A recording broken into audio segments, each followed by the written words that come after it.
It doesn't sound like it's because I know the song. I don't know which one it is. Oh yeah, Oh, there we go. This Yeah. must have been the music video.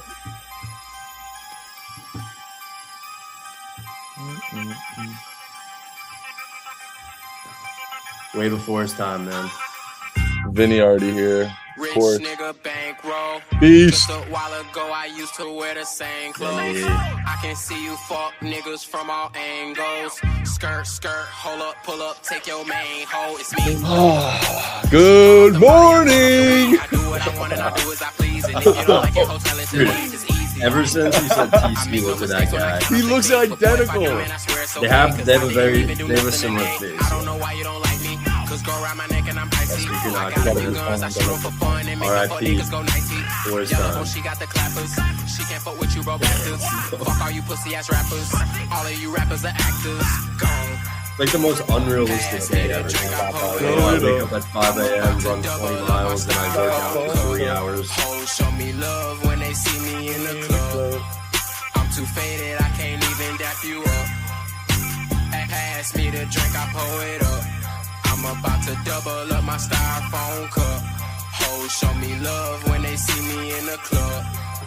I'm too faded, I can't even dap you up. Got all this ice on my motherfucking watch. I think he mad cause I'm winning. 301 Jocko got a sub from Fade. What's going on, Fade? Hope you had a good weekend, brother. Go steal his flow, cause if you don't, your shit gon' flop. Appreciate I'm it, getting boy. money, niggas hating, so What up, Q? You claim you real, but under pressure, you gon' tell. I'm smoking loud, you can tell by the smell.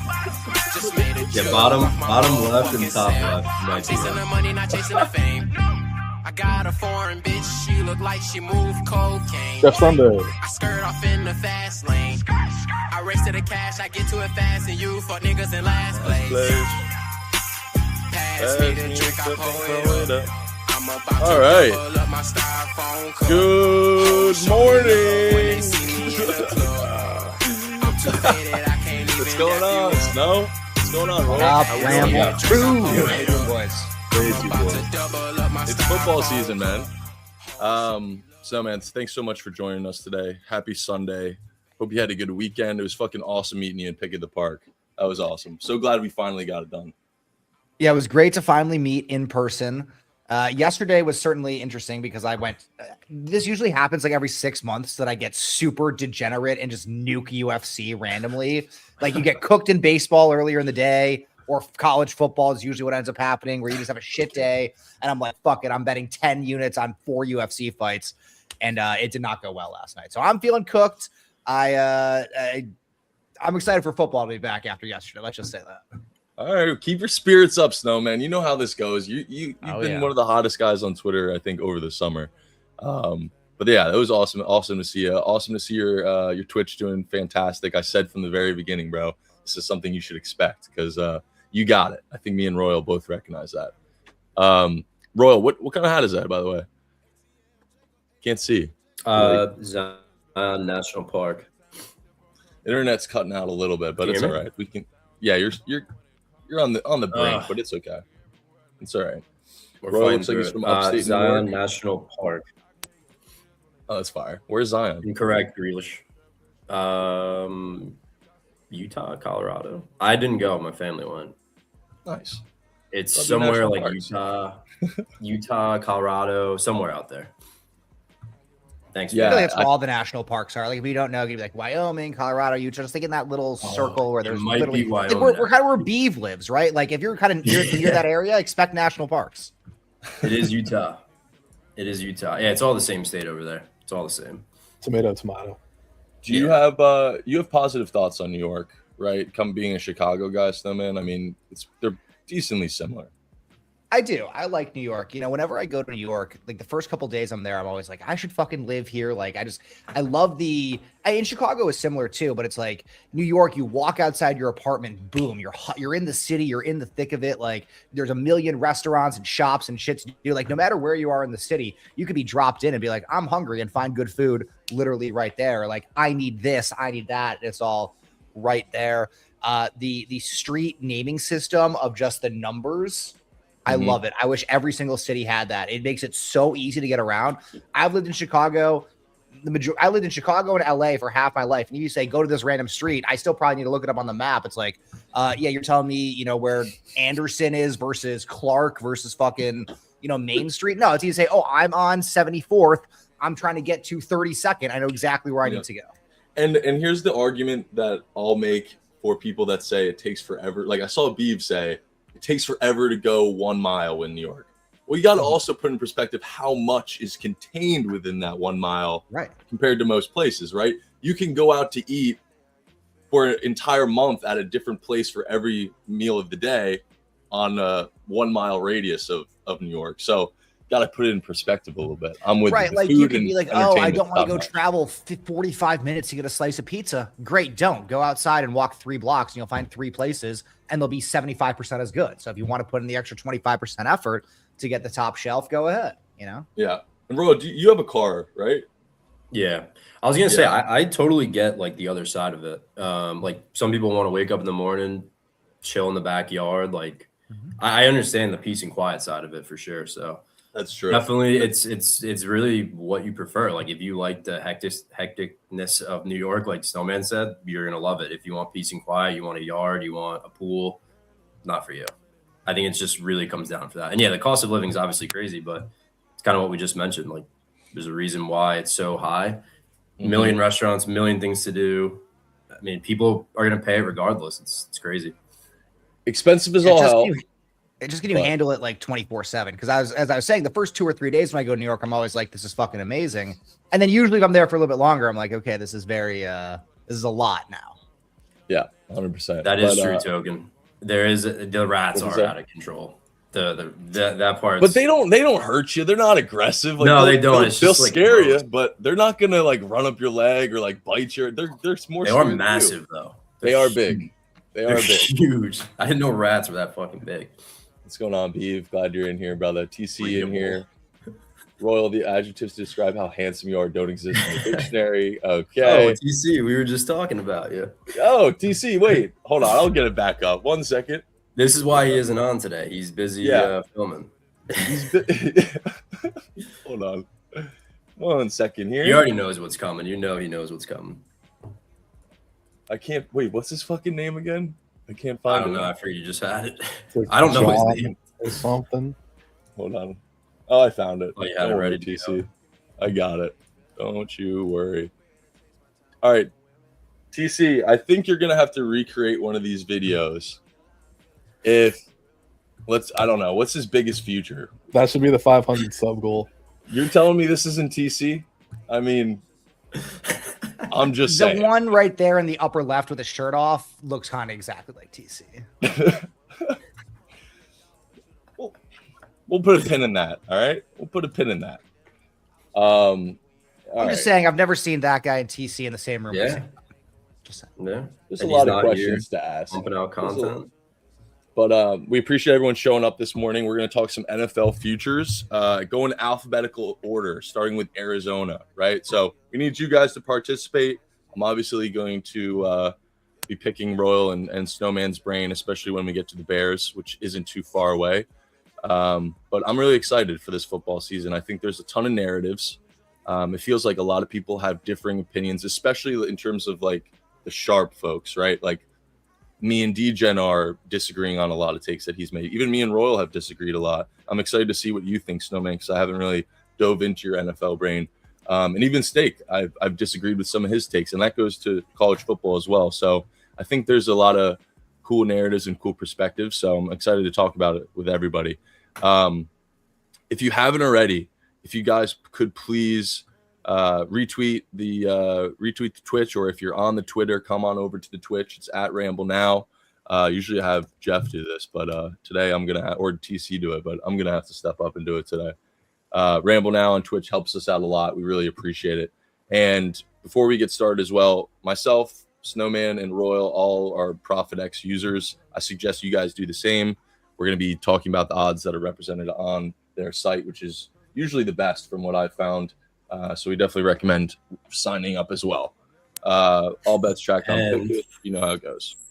college And football futures. I'll advertise for you. I'll shill for you Mhm. guys here. Drop a tier 1 sub bang if you haven't. There's a new Twitch program that you need 100 sub points every month to get a better revenue share. These guys coming on every single day for free, giving you guys content, giving you guys entertainment.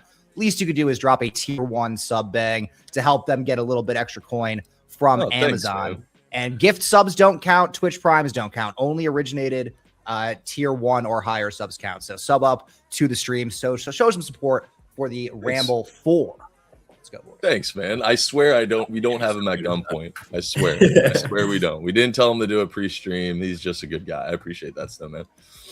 All right. DC admin, can we bring up the schedule / the Profit X odds for the Arizona Cardinals? And we can get right into this thing. I want to kick it off with you, Royal, because not to bring up bad memories, but things went wrong. Obviously, is he frozen? Royal might be frozen. He might be in the abyss. Are you back, Royal? Shit, that scared the hell out of me. All right, we'll start with you, Snowman. What do you think about the Arizona Cardinals? Obviously, I think the common perspective here with this team is going to be they're going to be the bottom feeder of the league. Simply put, right? Most turnover, a lot of issues on paper. What are your thoughts? Yeah, I when you look at the Arizona Cardinals, you can like some of the moves they've made in the offseason. I mean, they brought in Jeremiah Love as the first running back drafted. Up until, I believe, a couple of weeks ago, he was there, not weeks ago, a couple of days ago with the Jahmyr Gibbs and Bijan Robinson re-signings. He was the highest paid running back in the NFL before taking a single snap.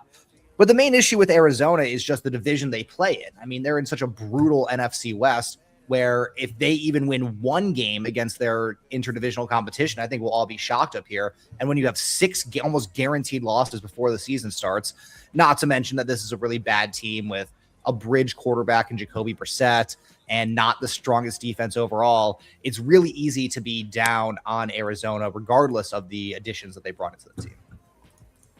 Ro, Am I good? Yeah, you're good now. Oh, I heard you. Yeah, no. Again, contrary to popular thought, I'm not the guy that made the Arizona Cardinals thread last year. I got hacked.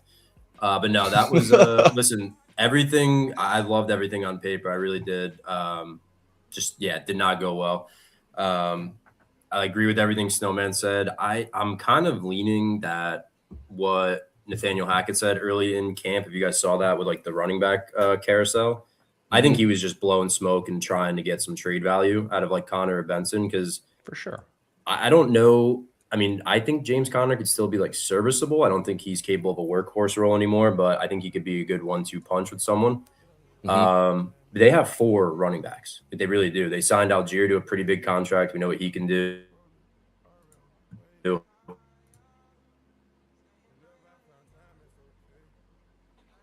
think we lost him again. Uh-oh. It's all right. He was making some good points. I mean, I think we all know what Jeremy Love is capable of. I mean, I think he's a great fantasy option this year.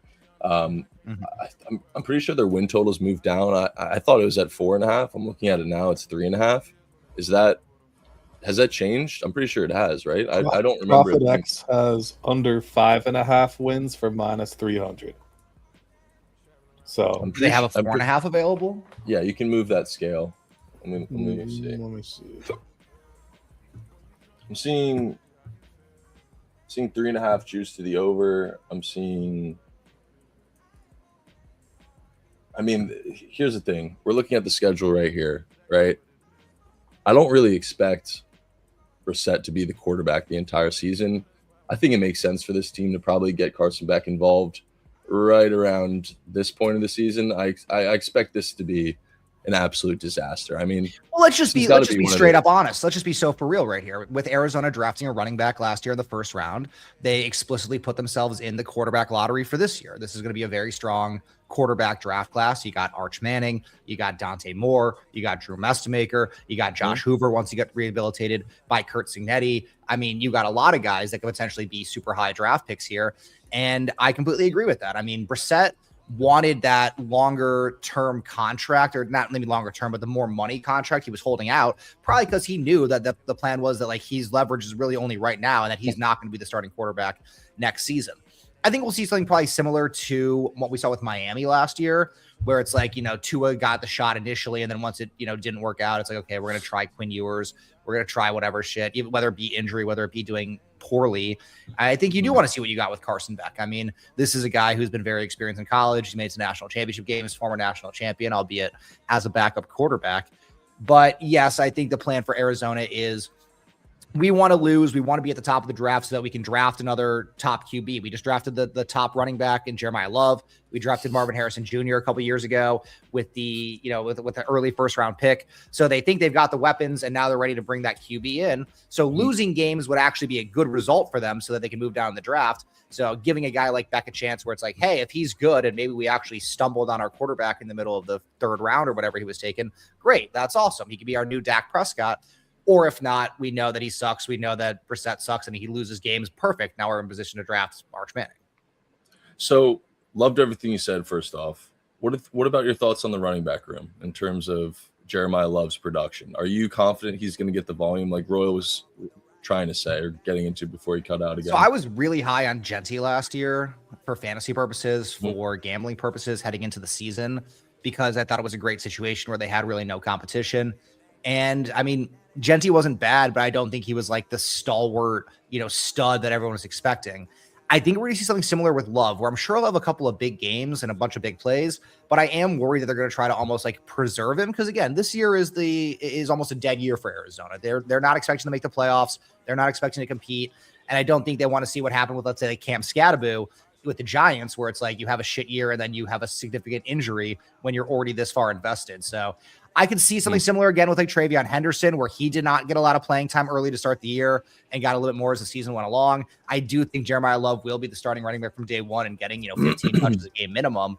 But I would be a little bit hesitant to say, oh, this is a guy who's going to get 25 carries in really any given game.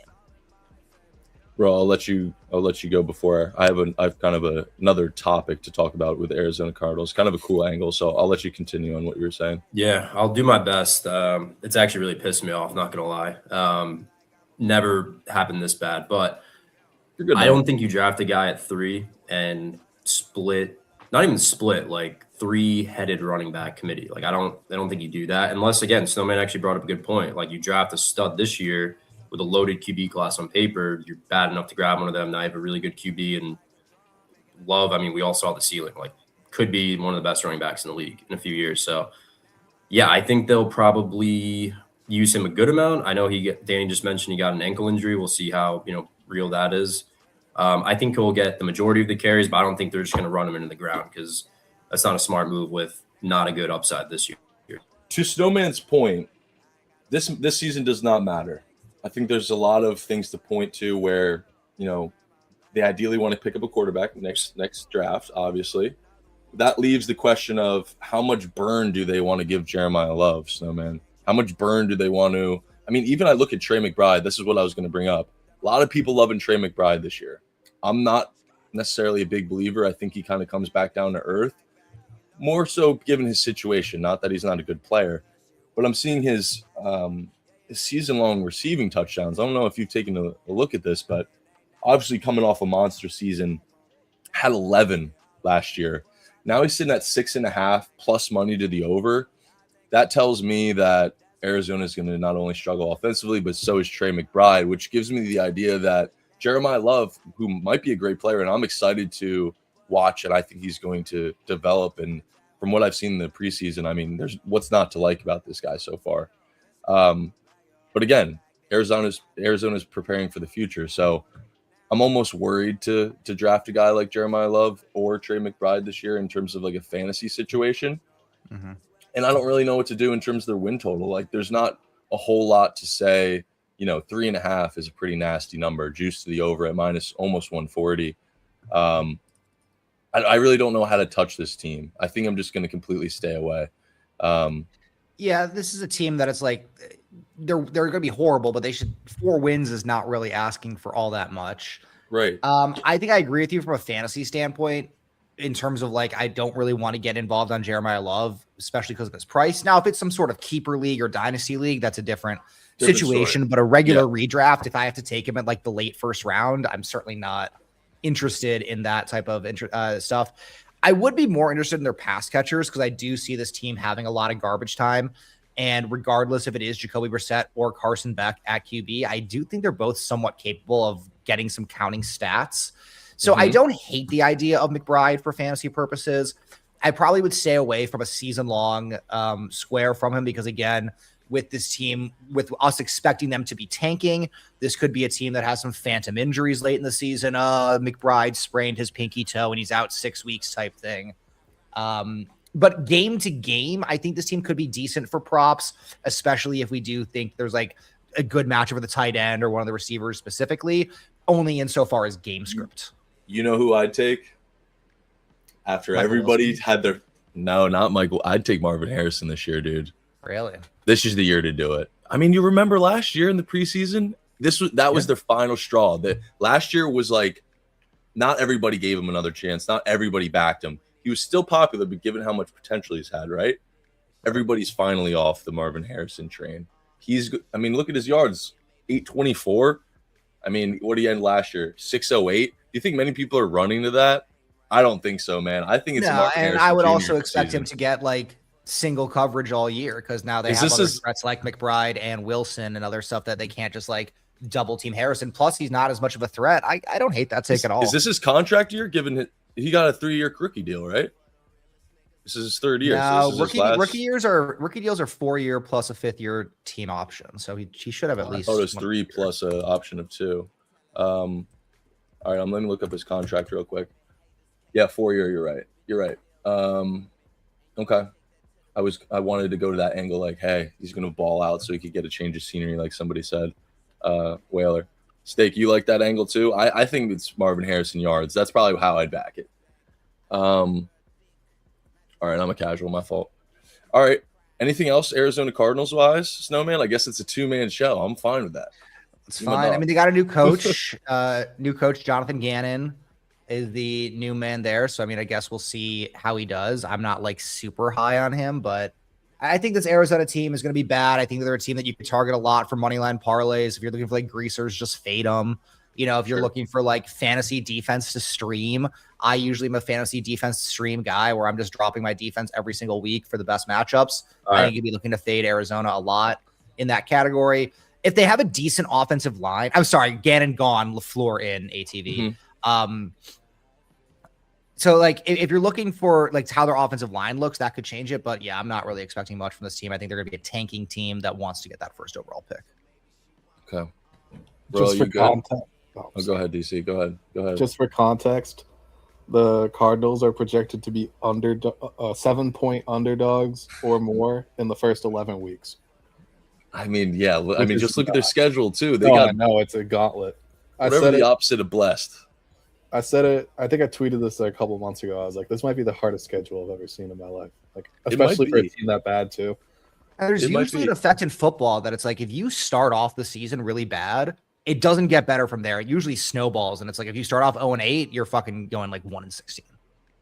I mean, at Chargers, Seattle, San Fran, and then you get the Giants on. I mean, the Giants on the road is still for the Cardinals not easy traveling across the country. Detroit at the crib, then the Rams, then Denver, at Dallas, at Seattle, at Rams, at Chiefs. Maybe that's why Wait, the they line have- is moving from 4.5 to 3.5. Shit. They have back-to-back at Dallas, at Seattle, then Rams at the crib, then at the Chiefs. That's insane. Then home versus Washington, Philadelphia, bye. A bye in what, week 14? Yeah. All right, guys, we're 1-13. Go enjoy your vacations. Yeah. That's Surely they wild. won't be tanking at that point. Then they get the Jets, though. So they'll be rested for that. Jets post bye when they're like 1-12. I bet you Yeah. that's going to be a short line where it's like Arizona -1, and everyone will be on Arizona, and they'll lose by 20.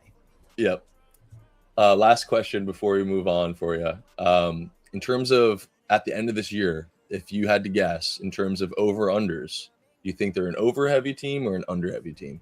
Over for sure. I mean, I think I that this is a agree. team that's going to be very weak defensively, but also Brissett being a vet, I think we'll be able to put up some garbage time points. Agreed. Cool. All right, let's move on to the second team. That'd be the Falcons. A team that has kind of given me some hesitation. I bought in early on the Saints. I'm pretty sure I tuned into you not liking the Saints as much, and I'm understanding that angle. I think this division, no matter how you slice it, is difficult because there's such a low, gap between talent, across the 4 teams. Give me your thoughts on that Atlanta Falcons. Do you think Tua can be serviceable? I think most people would answer that question as no.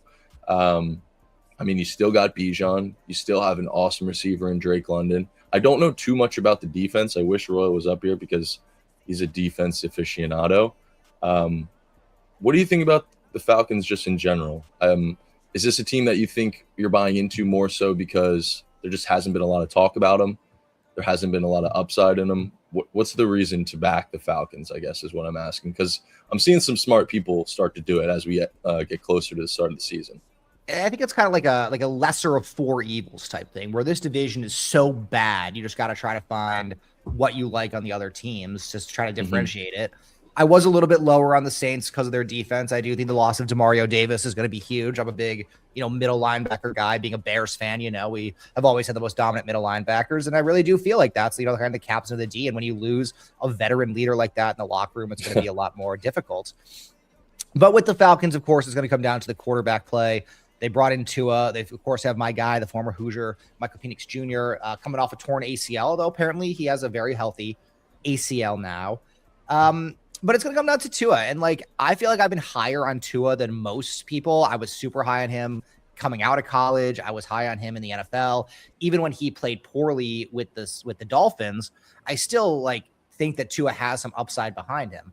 Is he one big hit away from ending his career? Yes, probably. But this does feel like a team that has good offensive weapons. And now with the addition of the new head coach in Kevin Stefanski, who is a good offensive mind, who does know how to, he just was on a Cleveland team that had almost nobody on offense for years and years. So now with an embarrassment of riches in Bijan Robinson, in Kyle Pitts, in Drake London, it does feel like I think that people are sleeping a little bit on the potential of this Falcons offense because of their dislike for the QB room, which I think is a little bit overblown. I agree with you. I'm starting to get a little scared about my Saints bet. I didn't realize how popular they were, and I guess it's so hard with futures. I go back and forth in my head. How early do you really want to place this bet, right? Maybe you'll get the best line. Maybe you'll get a little less juice than you would 2 weeks later, but I think it's important, and the more I'm realizing about futures, I think it's important to test the waters, especially leading up to the season as talks get more I think, in depth, and we start to really, understand the teams. They take shape fully. Obviously, injuries play a factor. Preseason hasn't as much other than, Tyson going out. That sucks as a Saints, over 7.5 better, or trader, I should say. But the Falcons are super interesting, especially Drake London. I don't know if you have any thoughts, Royal, on Drake London. I thought he would be a great investment this year. Just having, a guy like Tua that likes to air it out. Drake London, what does he like to do? He's an absolute contested catch specialist. You throw it up to him, especially in the red zone, and he's more than likely coming down with it. I'd love to see what his line is at this year, because he didn't have the best year last year, but he didn't have the worst. But I think he's ready to pop, talking about like a 1,200, 1,300 yard season, something like that. Bro, are you good? I'm scared to speak. It's as soon as I start speaking, everything just goes to shit. I reset my Wi-Fi, reset my laptop. It seems to be okay right now, but we'll see. I don't know. Not to get off track, but completely fine yesterday. I'm so lost right now, but it's okay. I think London, I don't know if he's had a fully healthy season yet. That's his problem. He misses a few games here and there. I think we all know the talent on him and the efficiency. I like him for fantasy, I should say. I know this isn't a fantasy stream by any means, but I just want to see him with a quarterback like Tua or Penix. I want to see that fit, but he should be quarterback proof regardless. And then when you look at that wide receiver room, unless Zachariah Branch, who's reportedly been killing camp, comes out of nowhere, it's going to be him and Pitts soaking up every single target. So I do like his outlook. Again, I wouldn't bet a future on him just because his injury history. He always misses, a few games, and it's tough to bet on a guy like that with such a high line. So was he fully healthy his first 2 seasons? I thought he's always missed a few 2024, games. I thought I think not last year, but the year before that, he was fully healthy. Yeah, and I'm not saying he's an injury history, like he misses like half the season and stuff, but I feel like when his line's over 1,000, it's just like you need every game essentially. So maybe it was just last year that I'm thinking of, but yeah, we love London. I think he's an incredible talent. I think he's a great player. He's in a prime spot to get a shit ton of targets, and I think it's just him and Piz this year. And like I said, unless Branch really develops like they're expecting, they should have monster years, both of them. I like Branch. I think he's going to be like a sleeper this year. Like I would definitely look to try to get him in like late fantasy rounds for sure. Just double checking that. I just want to see. I could have sworn he's like missed a few games every year. Could be wrong. What's his line at? Let me look. No, he's only missed 1 year. That was last year. Okay, maybe that's what it was then. I don't see his line. Not sure what Branch would be at. I'm assuming it'd be at like 500 or so, right? Maybe. Yeah, I don't think we'll get a line for him, but should be around there. Their schedule's not the easiest, boys. I'll say that. Yeah, but that's good for London. It is. At Pittsburgh, Carolina, at Green Bay, at New Orleans. 3 road games to start the year out of the first 4. Part of the reason why the NFC South win total numbers are also so low, not only do they all kind of suck, but they're out of division competition, is the NFC North and the AFC North, which are both very strong conference or divisions. Baltimore, Chicago, San Fran, to your point. And then they get Cincinnati and Madrid, Kansas City. Yeah, it's going to be a tough road for them for sure. Really just relies on Tua, I think. Do you know anything about the defense, Royal? Yeah, it's pretty solid. I think they're missing both their edges, though. I think Pierce just got suspended from all the offseason shit, and I think the other one hurt himself, so that's a huge loss. But yeah, they got some guys. I really like their safety from Notre Dame. I'm forgetting his name. He had a great rookie year. Got decent corners. Xavier Watts. Their secondary is really strong, but I think their front seven is really good. And I think with those two out, I mean, it's gonna be rough for those guys back there. So it looks like James Pierce is going to be suspended 8 games, is what I'm seeing. Yeah, and then Trayvon Walker tore his ACL. Yeah, his first game is going to be November 8th versus the Bengals in Madrid. What did he do exactly? Felony? Yeah, dude, he was I don't know the exact. He was like stalking his, I think, ex or something, and then I think got in a car crash. Damn, aggravated battery. There was definitely something about her him beating her up in a car or something. Aggravated battery with a deadly weapon and then fleeing the police. Wow, that's insane. Yeah, and to address this one too, Branch and London are nothing like alike play style wise, which is good. It's actually so fucked up. Oh, fuck. Yeah, what Royal was trying to say is Branch is like a shifty slot receiver, and London is like a more traditional big outside X type receiver. Right. Branch is that gadget guy, maybe some screen shit like that. Yeah. You're back, I think. Maybe not. All right, you want to move on to the Ravens? Because this is going to be... Yeah, I think so. That was quick. All right, good. Lamar Slurpers, close your ears. I've never liked the Baltimore Ravens for a lot of reasons, and actually not a lot of reasons, but one reason in particular, Lamar Jackson.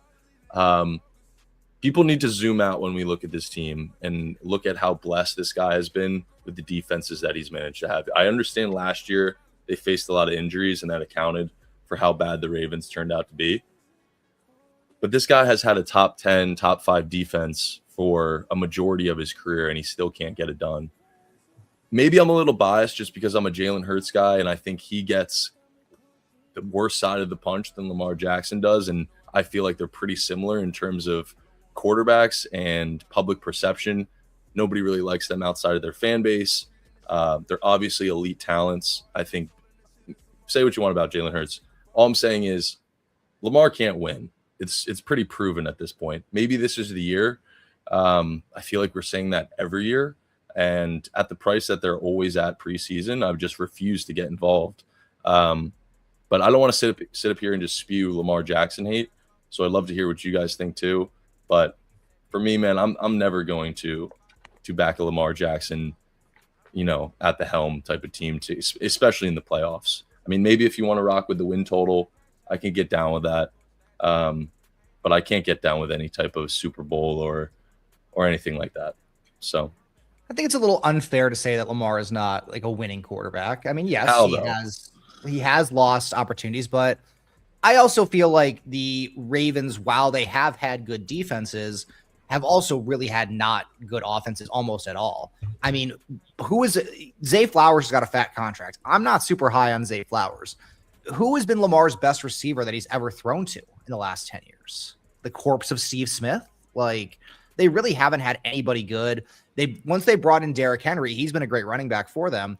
But I feel like the Ravens have always overperformed relative to their level of talent, not necessarily like, they've been underperforming because Lamar's won MVP. Maybe that's the issue, is that Lamar has been kind of like crowned already with his MVPs when he hasn't had the playoff success. But for the most part, we see almost every NFL QB takes 7-8 years to win a championship, if not more. I mean, if you go back and you look at every quarterback the first time they won a ring, unless your name is like Patrick Mahomes, Russell Wilson, or Tom Brady, it usually takes you a long ass fucking time to get it done. I'm not necessarily as high on the Ravens for a couple of other reasons, but I don't think it's because Lamar is this losing player. Sure. I mean, you can make an argument, Mark Andrews. I mean, not recently, obviously, but I mean, obviously a solid offensive weapon. I think almost blaming the fact that he doesn't have weapons. I mean, we're talking about a guy who's had Zay Flowers is a good receiver. Derrick Henry. I mean, if we look at these defenses, 2018, second in total defense, 2019, third in total defense, 2020, second in points allowed, 2021 and 2022, injuries across the roster, 2023 ranked first in points allowed, sacks and takeaways. And that was Jackson's second MVP season. You get my point. Like, the correlation of Lamar's success it points straight to their defense and how absolutely dominant. He doesn't even have to be elite for them to win with that kind of defense. He has to be above average, and he still hasn't. I mean, look at these playoff games that he's lost, and it's not him, losing in a shootout. It's him not being able to score 3 touchdowns in a full football game. I love the guy as an athlete. He's awesome to watch, but I just refuse to invest in him year in, year out, where we've seen the same result for 9 seasons now. And then people are still going to say last year was just because of injuries. That was the reason the Ravens didn't do well. For me, dude, he doesn't look like an outspoken leader. I'm obviously not in the locker room. I'm sure his guys love playing for him, but the dude doesn't seem like. I don't know about that, dude. There was definitely some off the field issues last season, if I recall correctly. When he was injured, there were some leaks in the media, if I recall. I mean, I can see that. I can see him being, as Krabs would say, a me guy. I can totally see that. Like, that's what he gives me the vibes of. But, bro, if you want to chime in too, I don't know if you're good or not. I'm trying. I think I'm good for now. I won't get into like the Lamar and Hurts stuff, because the point I want to kind of come across with the Eagles is I like I think they just needed a fresh change. Like, I think the Harbaugh era ran its course. They're running, I don't want to call it an ancient offense, but it just wasn't getting it done anymore.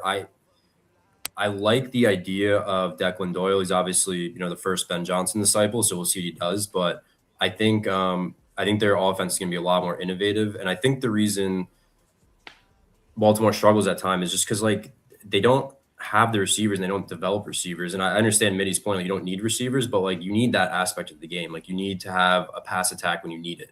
And I just really feel like they haven't. Like, Mark Andrews was their best receiving option for a while until Zay showed up. But I really like what Doyle brings, like a fresh new face, probably a very modern offense. Again, learned under Ben. I actually really like Derrick Henry this year. I'm not going to bet his futures just because he's defying every single metric of a running back possible. I mean, this guy's going to be 32, 33, still looks great. I don't know the last running back that's ever done that. His future line is near like 1250. His touchdown line is obviously high. And I believe if he gets like 1,100 or 1,000-ish yards, he moves to like top 5 all-time rushing. And his years are obviously limited, right? So I like Henry a lot this year. I think they're going to start with him and then kind of build from there. They got a lot of good young receivers with potential. I mean, we hear about Jacoby Lane every day at this point. Zay is supposed to have an expanded role. So I think they can do a lot. And Minter's a very, very good defensive mind. I think he's going to bring that defense back to life. It's definitely easy to be a good defensive mind when you know what plays are coming. Yeah. Yeah, but I think their defense can like return to like borderline elite status either this year or next year. I mean, they're still loaded defensively, so I think they're going to be a good year. I just want to see Doyle's like first year because he obviously didn't get many play calling opportunities last year with Ben. So curious to see how that goes, but I think the Ravens will be fine. What I would like to see the Ravens do is run Lamar more, and I know he's had injury issues, but it's like at this point. They didn't run enough anywhere close to that the last year or even 2 years. Last 2 years, like he should be having at least 10 rushes a game, at least. Yeah. And hey, I will eat. I agree my with words. Sharp too. Who? Sorry, not to cut you off. Yes, no, that's what I was going to say. I just think it ran its course. Yeah. If he was the problem and Jesse Minter, is the answer, and I will eat my words, and I will put all my Lamar hate away. I understand that coaching plays a big part of that, so that's a great point. And don't get me wrong, I think there's opportunities to invest in this team. I just won't be doing it in the playoffs, personally. Yeah, I think that's a conversation every year, and I gotta plant flag. I have that I truly believe Lamar will retire ringless. I truly believe that. That doesn't make him a bad player necessarily. Right, still fantastic. He's still better than Jalen Hurts. I will admit that he's a better athlete, is better quarterback than Jalen Hurts. Clip that. It's not a hot take. Yeah, it's not. But I'm just making sure people realize I'm being as unbiased as I can. I think I don't want to say it's like fair because I guess it is fair with the history. It's like I don't think he can't do it. I understand that's like your hot take, and I respect that. I just think it just wasn't working, and this is what they need. I'm not saying it's going to happen this year, but I think this is a good thing for them. Because Lamar was taken in the same draft class as Josh Allen, and when we talk about the Bills, I'm sure we're not going to say Josh Allen can't win the Super Bowl because it hasn't happened yet. Right, and he has choked plenty of big games also. To flip things on the positive side of Lamar, unbiased my pulse. Okay, all right, that's my buddy Billy. Thanks for showing up, Billy. I appreciate you. Can we invest in Lamar Jackson's rushing yards in any way? Do you think Jesse Minter is going to involve him more in the running game? Do you think there's any kind of... Minter is an entirely defensive coach. I don't think he's going to have any input into it. I think it's going to be all on Doyle. Well, I assume just in general, the team is going to be different is kind of my point. And last year, maybe he may have some like overall edict where it's like, I want to unleash Lamar or I want to protect Lamar, but I don't think he's going to have any like game-to-game planning. I think it's going to be all Doyle and the offensive staff. And what Royal said, he was the OC for the Bears where he was kind of just like a OC in name only. He didn't really have any real power. Ben Johnson ran everything. And the year before that, he was a tight ends coach. So it's really tough to know what to expect from a Doyle offense. I do think we would probably expect to see a relatively similar style to the Bears with a lot of quick RPO options and play actions to try to open up the long pass, establish the run, use that to open up the play action. So I do think that there would be some run opportunities there where it's like, if you can, fake out the defense with the QB run, that just gives you even more options to, distract and get the defense to eventually beat him over the top. But yes, I would say I do think he's going to run more, only because, if I'm a first time offensive coordinator and I got Lamar Jackson, I'm fucking running him a lot. Yeah. It's interesting too when I look at the lines. I wouldn't necessarily say they're high for his rushing yards and his rushing touchdowns. 3.5 feels low for his rushing touchdowns. I know he went under that last year, only had 2. But majority of his seasons, he's clearing this by a pretty nice number, as well as his yards. Obviously, this is the first year that he's actually went under what his lines set at this year. 599, had 349 last year, and has surpassed it in every year other than that, which is interesting. So you're probably right. It probably goes back to a more passing focused type of situation for Lamar. So that also asks the question, where can we buy into? I know you said you like Derrick Henry, but is there anyone outside of Zay Flowers that we can buy into in terms of the passing game? Yeah, his name is Elijah Surratt. He's a 4th round draft pick. Dude is a stud. He's always open. He runs great routes. He's not necessarily the most athletic receiver, but he's a guy that Lamar is going to rely on very early, very often, and probably ends up being the number 1 outside guy, as Flowers is more of an interior slot type receiver. Give me all the Elijah Surratt stock. All right. I'm looking at this depth chart. Rashad Bateman, we know what he is. Jacoby Lane, Listen, I'm not a Bateman defender by any means, but I really do think he just was not set up for success. And I know this is legit, like year 6 of this, the Bateman breakout.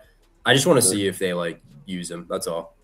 I'm not defending him by any means, but if he pops like at any point, in the next 2 seasons, I don't think anyone would be surprised, because I don't know if you guys remember him coming out of college. Like they were like, this guy is a freak. Like they were expecting a pretty much 1,000 yards every year out of this guy. I like Jacoby Lane. I think that's probably he's cool. The guy I'd back. All right, let's move on, eh? Go to the Bills. So, man, I'll let you kick it off. You mentioned Josh Allen when you're talking about the Ravens. So let me hear what you think of the Bills, because these teams are pretty similar, I'd say, with the Ravens and the Bills. Both teams that haven't been able to get over the hump, still elite, still have talent. What are your thoughts? And both fired their coaches in the offseason to try somebody new to see if they can, unleash that from the quarterback. So I think when we talk about the Bills, that's probably where you got to start off. Joe Brady, the new head coach, first time ever head coach. There's been a lot of controversy in the last couple of days about Jaden Daniels and his comparison to Joe Burrow. Well, people might forget that Joe Brady was the offensive coordinator of that LSU 2019 team that Joe Burrow was a part of and won the national championship with. I think after that season, Joe Brady was like the number one hottest name in coaching. I'm actually kind of surprised it took him this long to get a head coaching job. I think part of that is because he went to the NFL instead of staying in college. I think if he stayed in college, he would have been a head coach 5 years ago. But I think that is, a sign that he wants to be in the NFL, that he wants to be where he is right now, which is an NFL head coach. And I think that, Brady was a guy that I was a little bit low on when he first came into the NFL, because he was so hyped coming into college. I think his first job was with the Panthers under Matt Rule when they had like Baker and Sam Darnold, and that went terribly. But I think that this is a guy who's kind of learned from his mistakes, and I really trust this situation more than Baltimore, where it's like a new coach comes in, takes over, and brings the team to the next level. Not that I didn't necessarily dislike Sean McDermott. I think he's a fine coach, but I think it was clear there that they were never going to win as long as McDermott was head coach. And Josh Allen is a guy who can and will probably be Super Bowl MVP in his career. And this team is still like pretty solid. This is a team that could have made a run last year. They went out and brought in DJ Moore, a new number one receiver, and they didn't really make too many other changes on the offensive side of the ball. And we're going to need to see what happens defensively, losing a defensive-minded head coach, replacing with an offensive-minded. I am a little bit concerned for how the D plays, but I would expect Buffalo to be a very strong offensive team this year, and my pick to win the division. Yeah, I think you nailed it with the defense. I'm very curious as well, because that's kind of been, as of late, that's been like their problem, right? The last year was probably the worst Bills defense we've seen in a while, and McDermott is a defensive-minded head coach. Now they bring in John Leonard, I always forget. Is that going to click year one? I mean, they don't really have like the personnel like they used to. Like, I think their secondary's on thin ice. I mean, they signed CJ Gardner-Johnson to hopefully like be that explosive safety that they need, and I'm pretty sure he tore his Achilles. Like, their secondary is just brutal aside from their corners, and then really not a fan of their D line. I know they got some good pieces, but Ed Oliver's banged up a lot, and then I do like Walker from Kentucky. I think he could be a nice piece. So I think the defense is the question for them. And then I know DJ Moore got banged up. Did any more come out on that? I think it was his ankle. Let me look. Yeah, but I think he's going to be okay. Yeah, if he's fine, I mean, I've started to buy into that as well. Listen, he's good. I'm a Khalil. Okay. I'm a Khalil Shakir guy, but I think it's clear he's not a number one by any means. He's a great number two and like an underneath scat guy. Keon Coleman, maybe he finally breaks out, but it's been a weird start to his career. So I think DJ Moore is exactly what they need. He's not, anything flashy. He's not anything over the top elite, but he's solid as hell. And I think that's what they need, is just stability, a go-to number one guy. And I easily think he can do that. He did it with Justin Fields in his second year. And I think the things out on Fields, really bad throwing quarterback. And he had, 1,300 yards or whatever it was. So I really think Moore, if they really focus in on him, is going to have a monster year. And someone mentioned Kincaid too. I do like that. I mean, he's just not on the field as much as you would think. He's only out there for like 50% of the snaps, clear passing situations. Was it the knee injury from the previous year? Maybe. But those two can be a really, really good duo, in my opinion. Kincaid's really good. It just hasn't fully clicked yet because health or I don't know what. But yeah, I like the outlook. It's because on they're their paying offense. Dalton Knox way too much money to justify benching him. Yeah, and James Cook, I mean, he's up there with some of the best running backs in the league. So I think he's in for another huge year. There's mentions of him being more of a receiving or getting more receiving work, which I think is a good thing. That's also a good point. DJ Moore and Brady with Carolina. So yeah, I think it looks really good for DJ Moore. I think Josh Allen needs that. What do you guys think? Because B-Dot doesn't make Not Josh some Allen. points. Sorry, I think the Bills need that. Sorry, I didn't mean to cut you off. These teams are similar in a lot of ways, and I want to ask the question around the wide receiving room, and not just this year. Wide, obviously, we can agree that the Bills probably have more talent, right, over the last few years in terms of No, I wide cannot receiver agree room. with that. The You Bills wide disagree? receiving room, ever since they lost Stephon Diggs, they've had, in my opinion, 0 good receivers. I'm not a Shakir guy. I'm not a Gabriel Davis guy. I'm not Well, a maybe Josh going Palmer into guy. it. Legitimately, I think all the receivers they've had have been trash since they lost Stephon Diggs. Well, maybe going into it, at least there's been high expectations for a guy that maybe necessarily didn't deserve it each year, right? Is kind of my thing. Ravens as well. What do you think? It's just a pure lack of talent, so man? That's really what it is. Kind of. I think. Well, I think what it is guys. that like you look at it and you say, okay, the Bills are going to have a good offense. They're going to score 25 points a game. Clearly, that means that some receiver is going to have to step up. And the answer is no. They're just going to spread the ball around, and ostensibly Shakir might be the number one guy, but he's only the number one guy because you don't have anybody else better than him, not because he is at the true level of being a number one guy. Bro, you agree with that? Yeah, I think ever since Diggs left, I mean, they relied on him so many times. And it's not like it wasn't working for the Bills, but like, you're just not going to win the big games like that, in my opinion. You need that go-to guy. You need that chemistry. You need the guy that's going to make a play that most people can't. And I think DJ can be that. Again, I'm not saying he's going to be like a top 5, top 10 receiver, but he's much better than anybody they've had since Diggs. And Moore is actually a guy I'd like to buy in on for fantasy or futures purposes, because I see what Barmello X Anthony's saying. Spread the ball around like usual. That is not like usual. When they had Stephon Diggs, it was feed Diggs. The only reason they're spreading it around, again, is because they have nobody good to throw to. Now they actually have somebody good. I could see a world where Diggs or where Moore has a Diggs-esque season where he gets like 150 targets and they're just throwing the ball to him every fucking play. Yeah, I think Shakir's a fine second option too. I think the league's kind of moving towards that, right? Like the underneath players, the scat guys, the yak guys, because everyone plays a 2 high shell now. So you need that underneath guy. And he's very good at it. What?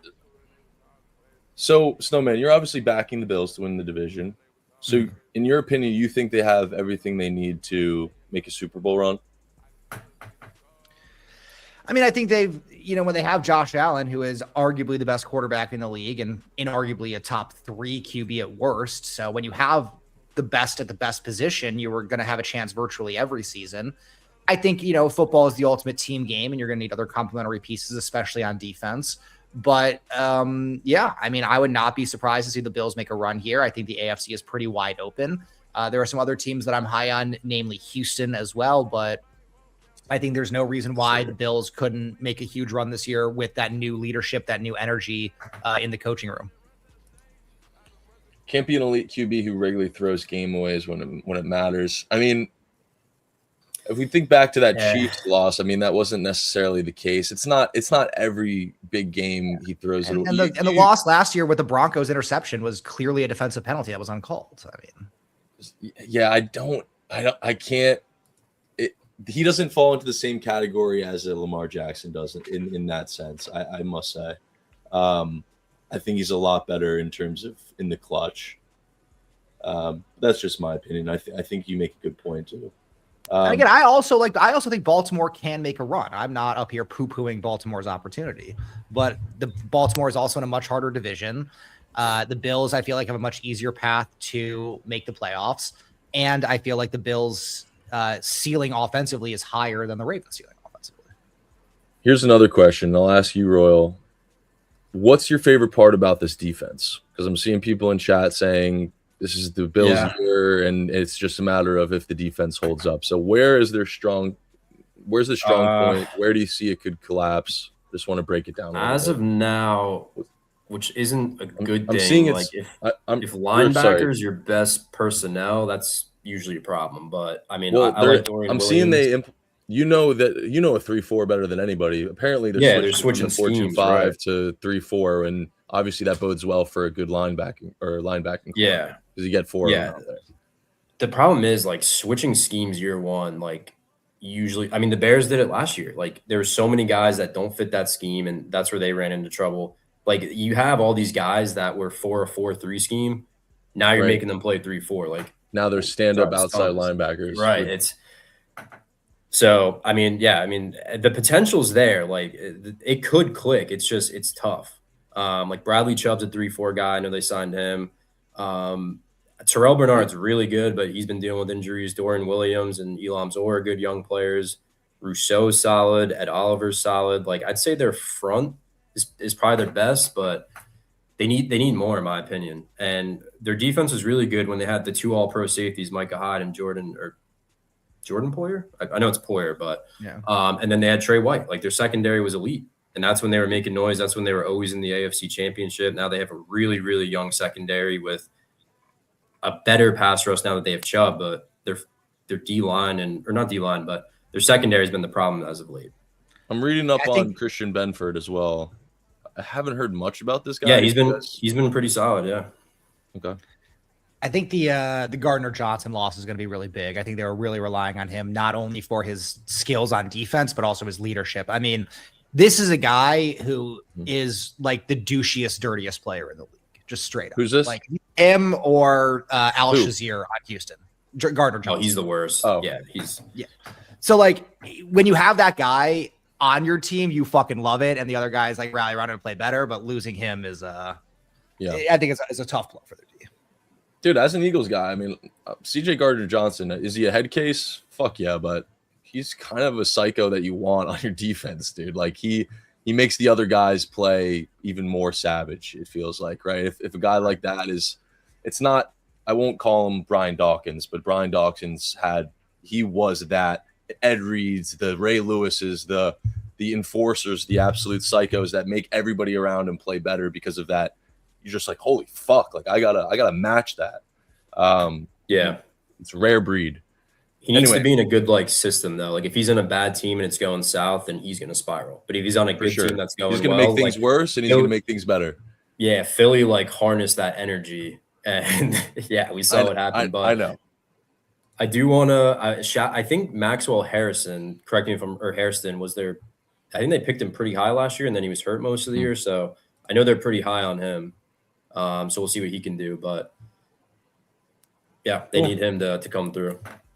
All right. I think that was good Bills talk. First round pick. Yeah. I feel like the Bills and the Ravens are always in the same conversation, no matter what you want to do, right? You can't avoid it. Because they Let's have move on. the QBs that haven't got over the hump yet. Right. And they see each other a ton. Yeah.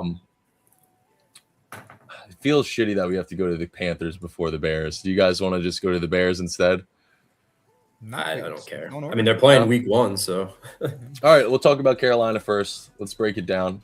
I can't lie. I'm not the biggest Bryce Young believer. I am a Tet believer. That's probably the guy or how I'd invest in this team just right off the bat is back Tet in some fashion. But again, this is a division that I think is up in the air. You can make an argument for all 4 of these teams that they'll be making a run for the conference for winning the conference. I mean, there's so little disparity between these teams, and it's really a matter of, do you believe in Bryce Young? I think that's just simply put, that's the question you have to ask yourself if you're backing the Panthers. They live and die by this guy, and for me, I enjoy seeing him do well, but I'm not I kind of hope he does well more than I think he's going to do well, if that makes sense. I know a lot of people saw a lot of great things last year from him, but I'm just personally not a big believer. What do you guys think? So I don't listen. His rookie. I mean, the Panthers were a disaster when he got there. He was set up to fail from day one. Like with that current roster and stuff, no QB would have succeeded with that roster, staff, just team in general. I think he's going to be fine. I don't know his ceiling at this point. I think he's That's a good way to put fine it. enough to be a quarterback in the NFL. The other thing, I really like Dave Canales as a coach and an offensive mind. He revived Geno in Seattle. as the QB's coach, I believe.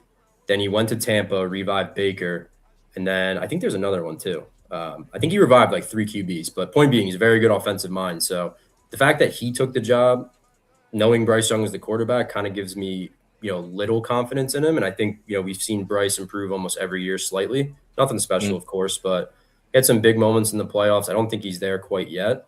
I think with Canales and what they're doing is everything in the right direction. But the problem with the Panthers, they lost both their starting offensive tackles, and they're actually like good offensive tackles.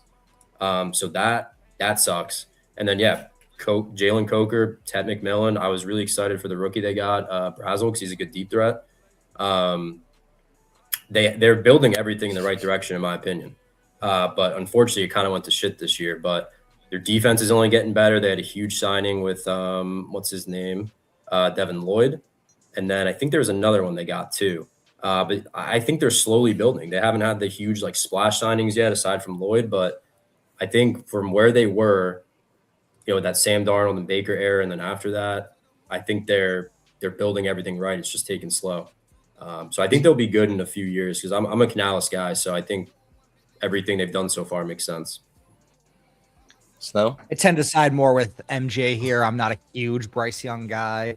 I think that, him coming back post benching last year, he did play well, but I just don't necessarily know that I'm willing to believe in that. And I also think that a lot of people are going to be high on Carolina because of the playoff game where they competed against the Rams. They only lost by 3. If you know anything about NFL gambling, Carolina was always covering in that playoff game. The 4 seed as a 10-point home dog against the Super Bowl favorites. They were always fucking covering in that game. I'm not going to read too much into that and saying, oh, they're right at the Rams level. They're not even close to the Rams level. I think that Young is just frankly too short for the position. He's a guy that needs to have everything in place. He needs that offensive line to give him a pocket because he's not able to see over the top and he's not mobile enough to escape and, make plays on the run or just run himself for the first down yardage. I like Ted McMillan, but I think the schedule is also incredibly difficult this year. I mean, as we talked about with Atlanta, the 2 out of division teams or divisions they have to play are the NFC North, which is 4 very good teams, and the AFC North, which outside of Cleveland, I think is all pretty solid teams. And if you look at the schedule here for Carolina, their first 3 games seem somewhat winnable. Home for the Bears, at Atlanta, at Cleveland. If they somehow don't do well in those games, if they go 0-3, it's going to just completely fall off a cliff because then it gets a lot harder from there where they have to play that NFC North. They have to play that AFC North. But then there are 2 other games that they have to play are the Eagles and the Broncos, the 2 1 seeds from the last year. Yes, they're going to have their opportunity in division, but this is a team that I think is not going to be very good offensively this year, and they're going to really struggle. Yeah, you make a good point. My next question was just bringing up who can we invest in? Maybe it's not the Panthers, but who can we invest in that wears a Carolina jersey? We mentioned Tet. I did want to mention the injury that somebody said in chat. It's minor. From what I'm seeing, it looks like he's fully returned to practice and should participate week 1. But maybe that's a lingering thing. Who knows? I mean, an ankle/foot soreness, that sucks for a wide receiver making cuts. So hopefully that's all good. Xavier Legette, Jalen Coker, Jimmy Horn Jr. and John Mechie. Out of those 2 guys, Jimmy Horn Jr. and John Mechie, who do you think is going to get the most burn in terms of? I mean, a lot of times people joke about, when you look at an NFL team, it's like a college all-star team. That doesn't even sound like a college all-star receiving room. Those guys that you name, those are just those are decent college guys, but it's not guys that'd be if that was an overall roster in college football. I mean, yes, they probably is the best receiving room in the country, but you're not super. Oh my God, these guys are all fucking stud type things. Right. Brooks is a good shout. I mean, I'm not the biggest believer in him, but definitely shows flashes.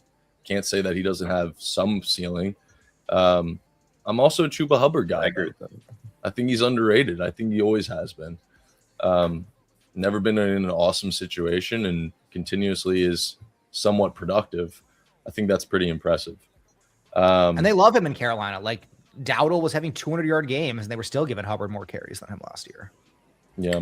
I think that extension was so weird looking back. It just felt like that was when they were really bad and they needed every other position. They're oh, we found our running back. It felt so random. And then, splitting carries the next year. Like, it made no sense. And That's the one move I disagree with. This is for everyone in chat too, and this is not a South Carolina bias. I'm just asking you guys, what is your least favorite? And this is mostly to chat because they're talking about it. What is your biggest gripe with Xavier Legette? And you guys can answer this too. What is his I don't know. biggest, I guess, That box he hasn't given me needs his to check? raccoon recipe. Come on. Yeah, it's just not working. But I don't know why. Maybe he's just not good. I don't know. Is it that simple? Is he not good, or will he have an 1,000-yard season? Will he ever? No, in his career? You not think? with Ted. Never. There, no. Will Not he with have the Ted. 800-yard season? Will he have a 7? Like, where do you think his ceiling is? I mean, this is a I think third-year Legette guy. is a guy who was able to be really good in college because he was so physically gifted compared to a lot of the guys that he was playing. And now that he's in the pros with guys who are all as physically gifted as him, he doesn't necessarily have the like technical route running abilities or the football IQ on how to get open in zones or shit like that because he never needed to know how to do that stuff. It's Well, kind of do like being a big man in the NBA, and you're like so much bigger than everybody that you play in high school and then go to college, and you kind of just like get welcome to the league type of thing. He's That's just an facts. athletic freak, like someone like a I don't know, like Nick Harbor. Yep. Yeah. Good comparison. South Carolina actually loves these type of receivers. You're actually right. Yeah. Nasty Justin in Ross from NCAA, though. Clemson. Yeah. Could play devil's advocate. Don't you think with Tet's arrival, especially now being in his second year tape, don't you think this opens up opportunities for Coker and Legette? I know nobody's going to want to Coker, back yes. Legette. I think this could. I don't know, man. Well, here's I the think thing. this So could- they drafted Maybe it's either not- Brazil or Brazil. I don't know how to pronounce it. And their plan was he's like a 6'3" speedster, right? So their plan was to have him as like the deep threat field extender, and they wanted to use Tet in the power slot, which unfortunately Brazil's out for the year. So that was going to be the 3 receivers. And then someone mentioned Jimmy Horn. And actually, to backtrack, I think they signed Mechie to like a 2-year deal. So that's why I said I I love agree with John McKiffin Mechie. because, yeah, they signed Mechie, so they obviously saw something. And then Jimmy Horn is like a Tank Dell clone. Like, they are small, twitchy, He's really 5'8". fast, really good route runners. Like, his ceiling could pan out. So the point is they keep bringing in receivers. They keep, signing receivers. When they drafted, they'll get in the first round. So to me, it tells me they have zero confidence in him. Yeah. And real quick, But thank he'll you probably guys so have much. to play this year. Sorry. Yeah, go ahead. No, Well, I think my it's a fault, combo my of fault. that, and they also are kind of on the clock with Bryce Young in terms of like, are they going to commit to him as their franchise QB, making $50-60 million? So they want to give him like all the potential weapons so that they can say, hey, we're drafting you first round receivers, we're bringing in free agents, we're giving you a shot. Now, granted, the guys they're bringing in besides McMillan kind of suck, but they're at least doing their best to give him opportunity. Yeah. Agreed. Real quick, Rav, thank you so much for the support and the sub. 7 months, bang bang. Love you, Really Rav. appreciate you. Slack packs with a sub. No TC today. Today is awesome. That's fucked up. Wow. I love. I mean, a non-TC lover. That's rare. No, they're boys. Actually, we need to throw some in the mix. Should I start talking? Should I start trying to imitate TC's accent? Give everyone some Please, stuff? I actually love that. I love an impression of TC. Estudio Esto, appreciate you for the sub as well. I know that was 57 minutes ago, so L streamer, but we're getting the rust off. So give me a little bit of a break, all right? Hope you're still in here. I really appreciate the love. I got a second wind. I know we're only scheduled to go till noon, but it seems like chat is involved. It seems like the energy is high. How long can you go, Snowman? How long can you go, Royal? Can you go a little past 12, or what do we think? Probably, yeah. I mean, I can go a little bit past 12, but I'm trying to get off around then. Okay. You can hop off if you need to, and maybe me and Royal will run through a game or two. But we know what team is next. It is the Chicago Bears. I have my AirPods in. I'm not even going to say a word about this team. I need to hear you guys discuss it. I will ask one thing. Try to limit the bias as much as you can. All right? You'll hear, man. I'm not biased when it comes to them, like, betting wise. I've never once shown bias. I'm towards not. anyone. I'm really not. Trust me. I'll be right back. Wait till my pitch. It's not going to sound like a biased fan. I think the easiest way to, and I think you'd agree, Snowman, is the easiest way to like describe it is I don't have a single concern offensively. I think Ben Johnson has proven he's one of the best offensive minds, and he's going to be at the top of the offensive category for a very long time at this rate. So I think my big concern, I'm sure yours is too, is the defense. Going from Eberflus's scheme and a shit coach to Dennis Allen, who's a completely different scheme, is going to be challenging for the next year or two. And of course, the big signing, Kobe Bryant, that fits it perfectly, is out for the year or regular season. And I think the defense decides their ceiling. I really do, because they're going to score 25 points a game most games. It's like first to 30 is going to win. So I just wanted to preface it with that. I kind of want you to go first, because we actually haven't talked about it that much. So that's all I had to say to get started, but I'll let you get it started. I mean, the defense last year was horrible. It was just horrible. Like, it was bad with Eberflus, and it was really bad last year. So definitely losing Kobe Bryant, who we paid a lot of money to come in and be safety, hurts. We lost Kevin Byard. We lost a bunch of the secondary guys. Now, granted, the secondary was horrible, but when you lose Brisker and Byard and all these other guys that they lost, it's tough to replace all of them and expect it to be like, as cohesive. The Bears still retain Jalen Johnson, their best player in the secondary. They made some changes at the linebacking position, but I think this team is going to all come down to what they can do defensively. Offensively, I think this is like a consolidation year where it's like, okay, last year went so well and so smoothly. This year is all going to be like, can we A, continue what went well, and B, figure out how to change what didn't go well so that in the future it can be operating on all cylinders. I think the Bears overperformed a little last year, making it to the NFC, the second round of the semifinals of the NFC. But I think that's a good sign for them moving forward, that it's like, hey, this team has already gone out, made the playoffs, won a playoff game, had a very dramatic win the playoffs against the biggest rival that they have. And so I think that should give them a lot of confidence, a lot of motivation moving into the year. I think the Bears are a team that, like, if we made it to the Super Bowl, I would be a little surprised, but only as like, oh, I can't believe they got to this point this early. It's almost like the Cubs when they, like, if you remember the Cubs, when we won the World Series the year before, they made it to the playoffs. They made it to that second round against the Mets where Daniel Murphy had, 5 home runs in 5 games type thing. And then everyone was talking about, oh, like, the Cubs did a lot better this year than we thought. Maybe they're like, moving up. And then the next year they made it and won the World Series. So I'm not saying that the Bears are going to win the Super Bowl, but I could see a path for them to get there where I wouldn't be shocked. That said, I think that the Bears are going to make the playoffs and probably lose in the playoffs this year. Yeah. And I think as far as like personnel wise, you got everyone in here probably knows how high I am on Luther Burden. Just to me, he passes 1, the eye test, 2, every metric is incredible in his short span. And I think unfortunately it's getting played out, but it's clear as day. He's playing the sun god role. Get the ball to him quick, break tackles, get yak. And that's what Ben does, like, almost better than anybody, is getting yak opportunities for guys like Sun God, guys like Luther. I think he's having a huge year. And I think Loveland's in for a massive year too. I think Rome's going to be fine, but we were talking about this the other day. Like, when you have Loveland and Cole Kmet, that's already a pretty good tight end room. They drafted another one round 3 or 4. So to me, they're going to run 13 personnel. They're going to run a ton of 12 personnel. I think that was preparation for Kmet being gone next year. Yeah, for sure. But I'm saying it gives them so much more flexibility. Right. Last year, they're using Durham Smythe.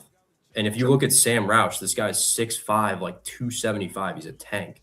So, and people in the scouts were saying he's like a better blocker than some linemen in college. So point being, like, they're going to use Loveland as like a power slot. They're going to use him wide out. They started doing it towards the end last year, and that's where he really took off. He's such a mismatch. So I think I think Loveland actually has the highest ceiling this year, just given his nature of position. He's such a mismatch in every facet. And then I think Luther and Rome are just going to be the go-to targets, obviously. But one guy I really see what Loveland numbers are for like his game lines and stuff, because he was just easily hitting every game for the second half of the season.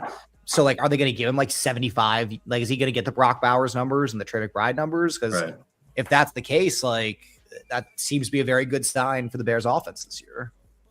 I think the one guy being slept on the most is actually DeAndre Swift, because he had a weird, patch in his career. Yeah, I mean, stealing my thunder. Great. That's what you guys did mention, is the running back room. That's the key. It's Ben Johnson. Yeah. He's making the same thing he did in Detroit, in Chicago. Yes. He is lightning. Yes, I know. Yeah, it's maybe a much more underrated and less talented version of Lightning 100%. And Thunder. Well, he did have But- lightning and thunder before they brought in David Montgomery. The second back was DeAndre Swift, who they then cut. I like Swift. He's fantastic out of the backfield. He can make jump cuts and catch the ball better than some of the best running backs in the NFL. That's his strong suit. And I'm a big He's Kyle amazing in Monangai space. guy. I don't think that was a fluke. And I think we can all agree that the offensive line was the biggest question last year. And I'm under the assumption that they're going to make an even bigger step than they performed last season. Is that correct? Do you guys believe that? Our Or center retired. That's what I was gonna shockingly. say. Yeah, that and was someone got just- hurt in the playoffs last year. That's out for Yeah, this it's entire Trapillo. season, right? Well, actually, they're saying he might be back in September. It was like those injuries are weird. Like sometimes they don't come back from it, sometimes they do, and they're not the same. He's on track to like play early in the season. So, But to me, the We'll run see. game opens up the rest of the offense. So I know that Yep. most of the talk is about the receiving room. It's about Colston Loveland. I do think Colston Loveland is going to have a massive season. It's going to be a popular bet, but I think it's one of those that's going to hit regardless. Yep. I think it really just comes down to their offensive line in the run game. Is it going to be as sick as it was last year? Because it opened up everything for them. Caleb was was able to control the game a lot more efficiently when they were chunking up yards. exactly. Now, Yeah. the one thing I do want to say, someone mentioned earlier, Kyler Gordon. I don't understand I don't understand this guy. Like he's very good nickelback. They gave him a fat contract. Pretty sure he ended the year healthy, and now again he's hurt. I don't know what he did all summer, but he's really the key to one of the keys to their defense. Because Dennis Allen's scheme, he sends the fucking house often. And Kyler Gordon is a great blitzing, nickelback, and he's a good nickelback in general. So I don't know what the deal is with him. He's hurt every single year for like half the season. Soft tissue. I don't even know. They don't even comment on anymore. And based off interviews, I think Ben is sick of it. He says like one word. He has a hissy look on his face for good reason. So it's not looking great there. They had to sign CJ Gardner off the street last year. And it worked. It worked for him until he had to play coverage. But he's hurting this team a lot right now. The only guy I'm really excited about as far as like up and coming is Austin Booker. I think he could be a stud. And then I really like the Devin Bush signing too. So they got some good pieces in place. They just need more on the defensive end. So I really think the defense is their ceiling. I don't have a single question mark on offense.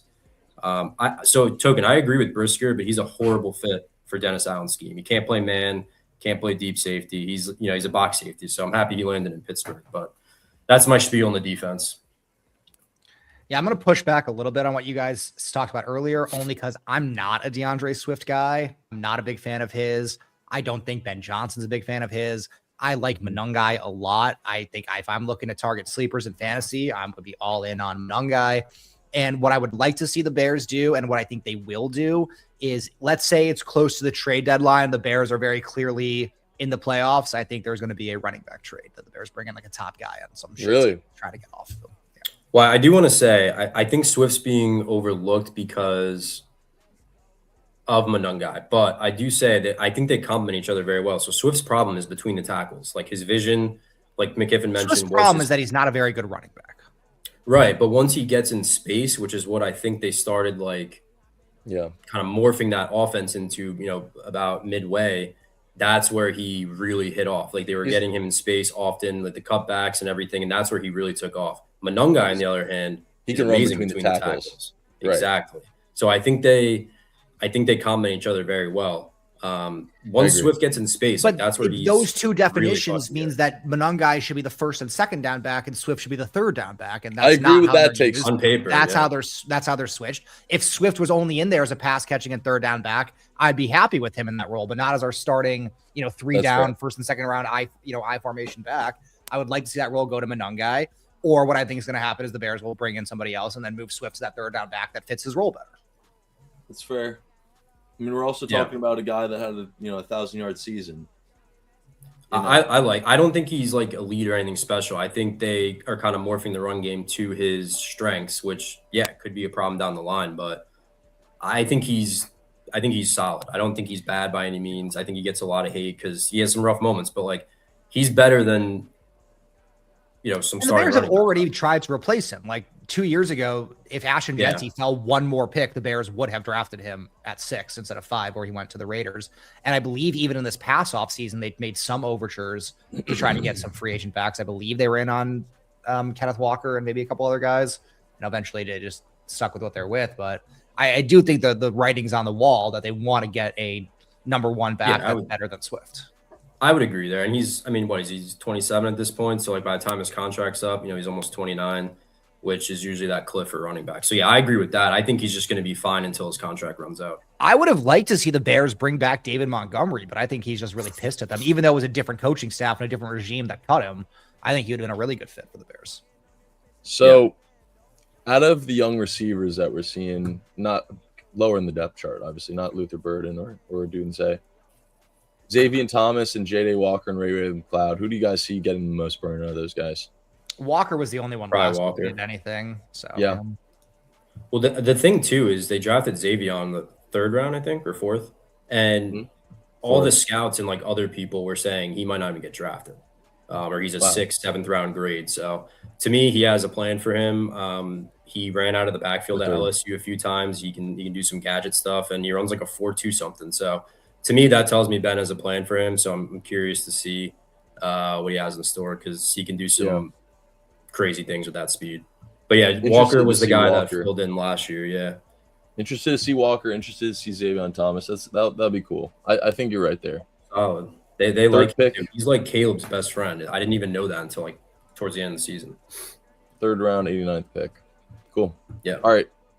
You guys want to move to the next squad? Yeah. I'm just gonna fill my water quick. If I come back and freeze after having such a good stretch, I'm gonna lose it, but we'll see. You're good. This is a team that I have a lot of question marks about. I hope that they're going to be exciting. It's just a matter of injuries, really. It's the Cincinnati Bengals. I did a little formula and ran it through ChatGPT, Snowman, based on the gaps of what the win total is set at this year compared to what their previous results have been over the last 3 seasons, right? Mm-hmm. Guess who's in the number 1 spot? I think we can guess who. It's the Cincinnati Bengals. Their 2026 total is 10.5. In the last few seasons, they've gone under that. 6, obviously, being the worst as of recent, then 9 in 2024, 9 in 2023. Now we're seeing 10.5. It depends where you look, but 10.5 win total for the most part. Joe Burrow is healthy as of right now. I have question marks just in terms of Joe Burrow's passion and willingness to stay put in Cincinnati his whole career. I don't know. Maybe I'm just like reading into the media and like the video clips of what I've seen too much, but something just feels off about him and this team. And I can't really put my finger on it because they're loaded with talent, maybe not on the defensive side of the ball. They've addressed some issues over the offseason, but the offense, I mean, is electric. We know what they're capable of. The best tandem of wide receivers in the league. And then obviously a super underrated guy in Chase Brown, who I think can do a lot. Maybe he's not the best at one specific area in terms of a running back in the NFL, but he can do everything you need a running back to do. He can block. He can catch out the backfield. He can run in between and out on the outside. He's great. He's almost like a James Conner in a lot of ways. A guy that I don't think gets enough credit, but is serviceable and does his job when he needs to. My point being, it's almost like the Ravens in a lot of ways. We keep buying into this team for different reasons they fail, but we buy into this team year after year based on one season of performance of magic. And I'm not saying two seasons. Two seasons. One of them being the 2019 LSU season. Okay. One in particular, we'll say. I'll just open it up to you guys because I don't think it's a team that I necessarily want to buy into, but could very easily be a 12-win team this year. So what do you guys think? The defense has questions. Similar to the Ravens and similar to the Bills, who I think is the also team that we think about this. I think eventually the Cincinnati will realize the issue is the head coach. I think that's the issue why they haven't been successful. And I think it's tough, as you mentioned, because their offense has been so dynamic and Taylor is an offensive coach. It's tough to be like, oh, well, he's the issue when clearly it's been the defense that's the issue. Well, yes, I do agree that the offense has been significantly better than the defense throughout the time that, Taylor's been the head coach, but at the end of the day, I don't think this is a guy that's going to win the Super Bowl. I don't think he's the head coach that has the temerity to get it done. And maybe if he gets fired and kind of like learns and gets back up there, he can, but I just don't think it's going to happen. I mean, he's had as good of an offense as you can ask for over the last 5 years. And they even did make it to the Super Bowl once where they got kind of cooked by the Rams. I do believe they covered that game. I do believe I was on Cincinnati plus 3.5, and I think they lost by 3. But I think that was as far as they were ever going to go with Zach Taylor, because there, as you said, there's really nowhere on the offense, maybe outside of offensive line, that it's like, oh, this team can get markedly better on offense. They have arguably the most talented quarterback in the league in Joe Burrow. They have arguably the best receiver in Jamar Chase. They got plenty of other good talent all on the offensive side of the ball. So if you're not getting it done with this offense, I think it has to be the head coach that's to blame. Yeah, I'm kind of with you. I don't think he's a Super Bowl winning coach, essentially. I think that year they made it was, I don't want to say lightning in a bottle because like the talent is there, but I think it was lightning in a bottle, meaning they're not going to make it back with Taylor. I mean, it's tough to fuck up that offense too. You have a great QB, probably the best receiver in the league at this point, good running game at the time. I think they had Mixon, right? And they have T. Higgins. Like they had everything. So kind of hard to fuck that up in my opinion. Their defense was actually good that year, or good enough. But I do want to highlight their front seven and pass rush because they actually got some dogs on there. So the question now is their secondary, in my opinion. That's going to be their Achilles heel. But they got Boye Mafe from Seattle. He's a decent pass rusher. Shamar Stewart, if he's healthy, who even knows with that guy anymore? Obviously got Dexter Lawrence. He can be dominant maybe. And then Jonathan Allen's a solid run stuffer. Miles Murphy's supposed to be good.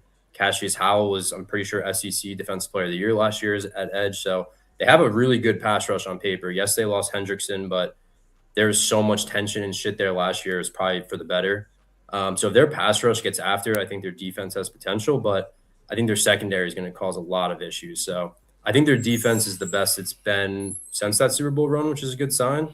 And then you have, the incredible offense talent-wise. So I stay far away from this team in futures just because obviously Burrow's injury history is always, up in the air, and I don't really believe in Taylor. So I stay far away from them. I usually just bet Jamar Chase or someone weekly. That's the best way I think to go about it. But yeah, it's interesting. I think they're in for a really good year or Taylor's gone. I mean, it's very tough, as you said, to just not want to just blindly bet Jamar Chase every week. And I do agree generally with that strategy. But the future that I'm liking this year is actually Chase Brown. DeGenla mentioned it in the chat. Cincinnati's schedule is so easy. Like, they have a couple tough games early on, especially at Houston and then at Pittsburgh in week 3. But legitimately, up until the Kansas City game in December, week 14, those would be the only 2 difficult games outside of the at Baltimore, I guess. It's like literally you have those 3 road games and everything else. I would expect them to be at least 3.5, if not higher favorites in those games. And it seems like it's a spot where they could definitely just be ahead and kind of like icing the game down with Chase Brown in the run game.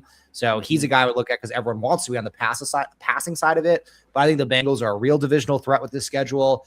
Even though I did just poo-poo on Zach Taylor, he is the coach this year, and looking at like what's going on, I did like the value. I think the Bengals are like the second favorites, even at like plus 210, plus 220. I like that value for division with how bad the schedule is. Do we know anything about Decario Davis as well? I'm seeing 3rd-round draft pick, 6'4" corner. You don't see that every day. Interested in this guy. I'm gonna look. Where's he from? Do you know? I don't know. It doesn't ring a bell really. If someone in chat knows, drop it. Decario. How do you fucking spell that? Tacario from Washington. Oh, I think Washington. I'm big. I'm not going to dive into that. I like the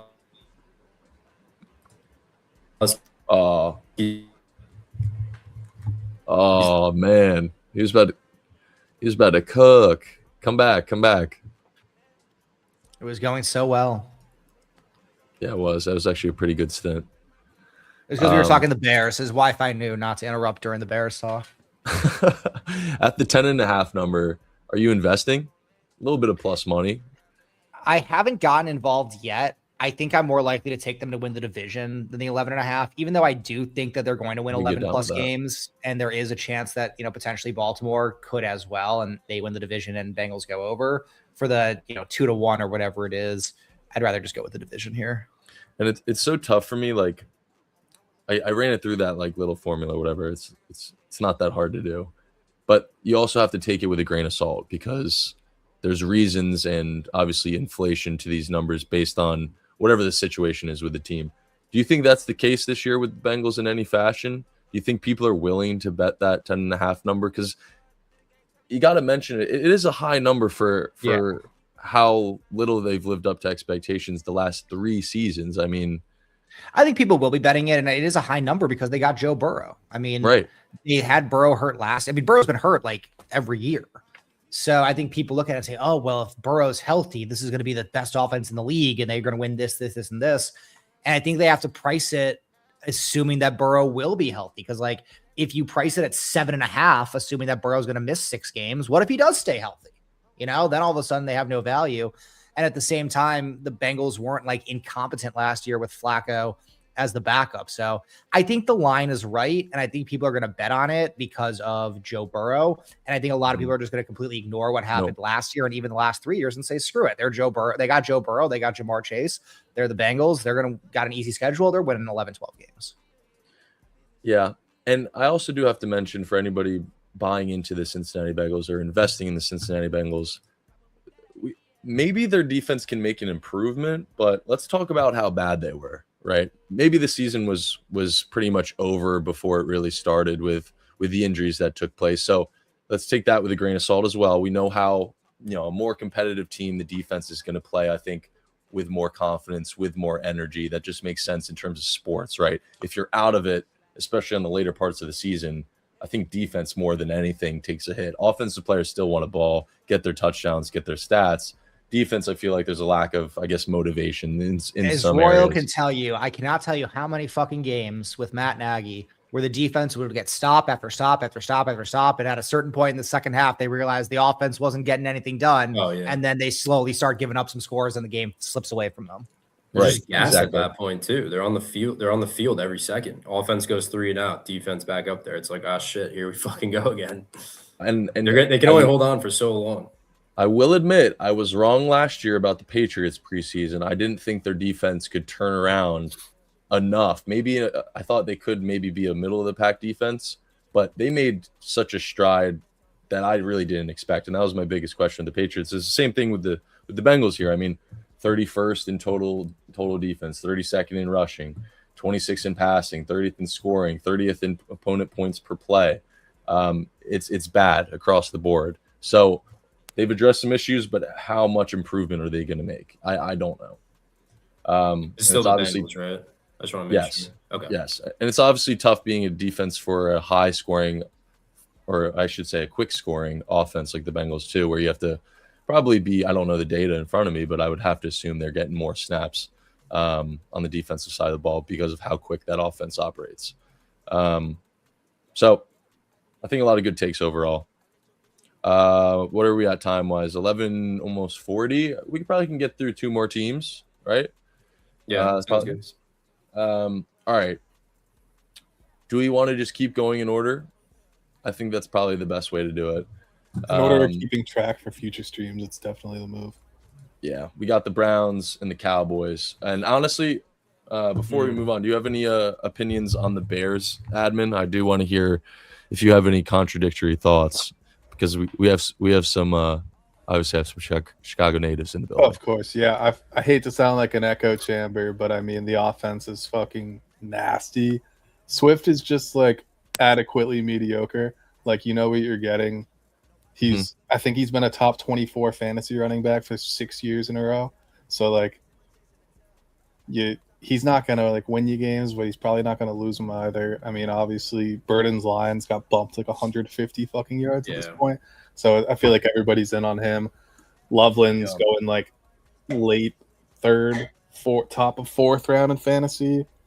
Adunze is kind of where I like don't know where to stand. I was in on him last year.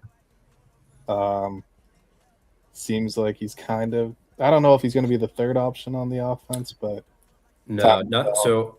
My thing with Odunze, I don't want to harp on the Bears again. I think like, so you guys know how much I love Luther, right? But the way he's like playing in his role, it's not that like number one alpha that you need. And I'm not saying Rome is that guy, but he's going to be used that way because he was. I mean, before his foot injury, he was that guy for a while. Like the offense ran through him, all of the big play designs were for him, and he was doing great. And then the foot injury kind of just ruined everything for him. So I think he's going to get another shot at it and then see how it goes, to be honest.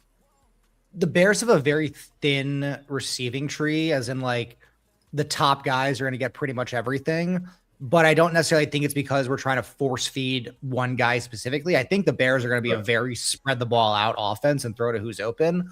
Now, it probably will end up being Loveland as the quote unquote number one guy because it just seems like that's how the offense is run with a lot of over the middle type stuff.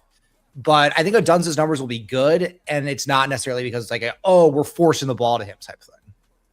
Yeah.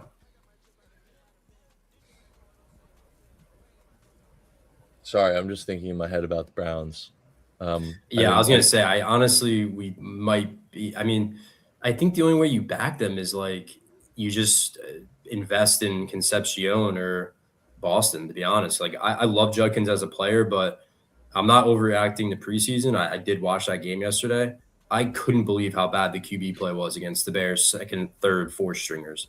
I mean, airmail interceptions, like it was bad. It was ugly. I don't think there was a single. I mean, Shedeur had one highlight and then airmailed an interception. Like it was bad. Did you see the Dylan really Gabriel bad? Pro? The which one? Dylan Gabriel. Yeah, like I mean, I think he's terrible regardless. I think he's not gonna play, but he was just in the Oregon system, and that's the only reason he got drafted, in my opinion. No, he got drafted because the GM knew the owner wanted Shedeur, so he said, "I'm going to draft Gabriel so that we don't get Shedeur," and then they said, "Fuck you, you're drafting Shedeur anyways." There you go. And then I do think Concepcion.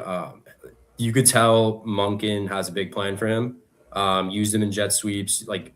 You could tell that he's going to be their guy, in my opinion. So I think he's the safest bet as of now. And he honestly looked really good. Like, we all know he's explosive. We all know what he can do after the catch. He had a really nice punt return. He had some nice broken tackles. His body control is ridiculously good. I don't know how he stayed in bounds there. I think he's the best bet by far. I'm going to go out on a limb here, boys. I think I'm going to buy into the Browns over the 5.5. I'm not going to lie. I'm going to have a position on the Browns. I think Monken that's can certainly make the sharp side. It's certainly the sharp side. Here's the deal. Myles Garrett leaves. The defense is still decent. You still have guys like Denzel Ward. Jared Verse is still solid. I'm not saying he's Myles Garrett. It's still solid. You love Carson Schwessinger, Royal. Oh, yeah. And Delpit is solid in terms of a safety over the top. No, I like their defense. Their defense has some dogs. Judkins is fire. They drafted some wide receivers that give Deshaun. I'm not even putting Shedeur in the equation. Let's just take him out of the equation. I'm focusing on Deshaun Watson as a starting quarterback. They can get 6 wins. Deshaun Watson, who hasn't started in 3 years. They can get 6 wins, though, man. With the I think people are just assuming that the Browns' defense is just terrible because Myles Garrett has left. I'm with you on that one. I think people have given up on. I think their defense will be better than people think, but I just can't envision a world where this team competes in any game offensively. I mean, Deshaun would have to get back to how he played 5 years ago in order to even have any conversations there. Look at their schedule. Like their schedule, they got 5 wins last year. They have a bunch of easy games in their schedule: Jets, Titans, Saints, Jets, Titans, Saints, Giants. All 4 of those are theoretical wins. All 4 are on the road. Fair. They play the Raiders at home, so I'm willing to give them that game. But it's like, other than that, every other game is a toss-up, literally, and their offense is horrible. Yeah, they have like 7 games that are within a field goal, whether they're slight favorites or slight dogs, and like outside of that, they're dogs in pretty much every game. So it's like, I guess, and it's tough to win on the road. So it's if we're saying that they're going to have to win all these close road games, that's tough to ask. The offense is obviously going to be better than last year. I don't know that's how what I you wanted can to say they're not going to be. I mean, Jerry Jeudy is underrated. Judkins is probably going to be better. By the way, I think that Deshaun Watson could be horrible. Judkins is coming off a significant injury. Losing Myles Garrett, I think, would be huge for the locker room and for the team's motivation. New head coach. The team is clearly going to be tanking at a certain point. I think the wheels could really fall off Cleveland badly. You think the Browns are going to be tanking? I don't think so. Yeah. Well, they need to. Why wouldn't they? I was going to say, I think you can make the They just argument traded their Myles Garrett for weapons are 2 better. more first-round picks. They have no quarterback. They have, yeah, okay, fine. You'll see what happens with their young receivers, but it's like, you have Judkins who's coming off a serious injury. You have a bunch of rookie receivers that you're hoping plays well. I mean, if you're saying like, oh, I'm going to rely on Deshaun Watson and Jerry Jeudy in the big 2026, good luck. Sure, That's all I can say.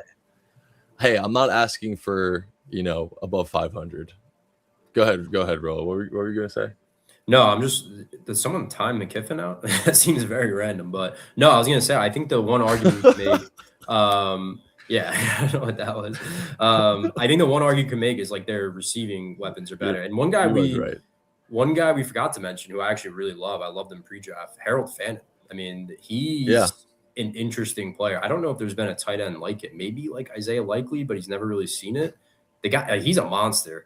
So I do like their weapons. I just don't think they have, one, the quarterback, obviously, and two, I do agree. Like when you trade Myles Garrett, that tells me you want a tank. And what did you get out of it? You got a good young player in Verse. That's a good building block to pair with Mason Graham and the rest of their defense. Now they got some picks out of it too. I think they're putting some pieces in for when they get that QB, and then they'll kind of, take off. But I don't think it's this year. They might sneak in some wins, sure, but it's ugly. Dude, you know who they picked up late in the draft, Royal, that I love from college? What position? Quarterback. Oh, yeah. I was talking about him yesterday, the Arkansas dude. Yeah. Taylor Green. Yeah. Yeah. He should be a receiver, man. I'm telling you. Yeah. Did you see that? They were like, do you have any interest in receiver? He was like, no, I'm a quarterback. It's like, dude, you're 6'6" and run pretty much a 4.3. Like, he has the same build as Megatron. And your worst skill is throwing the ball. There's a lot of I would bet the Browns weekly, though. That's how I would do it. If you really do want to invest in them, I would bet them find weekly. spots, yeah. Okay. Yeah, I don't have an issue necessarily taking Browns on the spread. I can't see them on the win total. I like Fannin. I think Fannin could be a nice fantasy pick or season long square, but I can't see this team having really any success at all. That's fair. And he didn't even play yesterday either. I thought it was strange, but I haven't clicked it yet. It's just trying to food for thought. No, I see the vision. Their QB, and especially in the first year system with Monken, that just screams disaster for me, like as far as a win standpoint. Look, I have a feeling Monken is going to be a 1-year coach. Like I feel like at this time next year we're going to talk about the Browns' new head coach and their new quarterback, because they're going to end up with a top 3 pick and they're going to want to draft a QB and bring in a guy that they can grow with the QB. It really felt like they only hired Monken so that Baltimore couldn't have him, where it's like, oh, let's just try to screw over one of our teams in our division. Yeah, because people love Monken. Like, they love him. I think with the Browns, you just, like, watch a week or two and then maybe either hop in live on a win total if they lose the first 2 games, but, like, kind of show heart. Or you just see that they're ass and I mean, the Browns are on the road their first 2 games. If they can get a win in there, I guess I would give them a little belief. If they go 0-2, I would be tough to see them competing. Forgot about Mason Graham too, to be honest. That was a good shout. Yeah, that's a good shout. Boston's yards are 499. That feels good. I mean, parents. Oh yeah, is there any guys you'd invest in terms of either if it's fantasy or a prop? I'm asking chat too, if you guys have Concepcion for me. I think yesterday, I know it was one preseason game, but it's clear he's going to be I don't even know, because receptions or Fannon's going to get a lot of targets, but I think Concepcion is going to I think Concepcion is going to be like it's hard to call him a go-to receiver, right? Because he's not like a Denzel Boston build where that makes a little more sense. He can kind of stretch the field a little bit, but again, with the way the defenses are moving with the 2 high shells and shit, that's so perfect for Concepcion's game. He can kind of be that, what's his face? The Hunter Renfrow to Deshaun Watson. Yeah. Oh, that's a good point, actually. That's a really good point.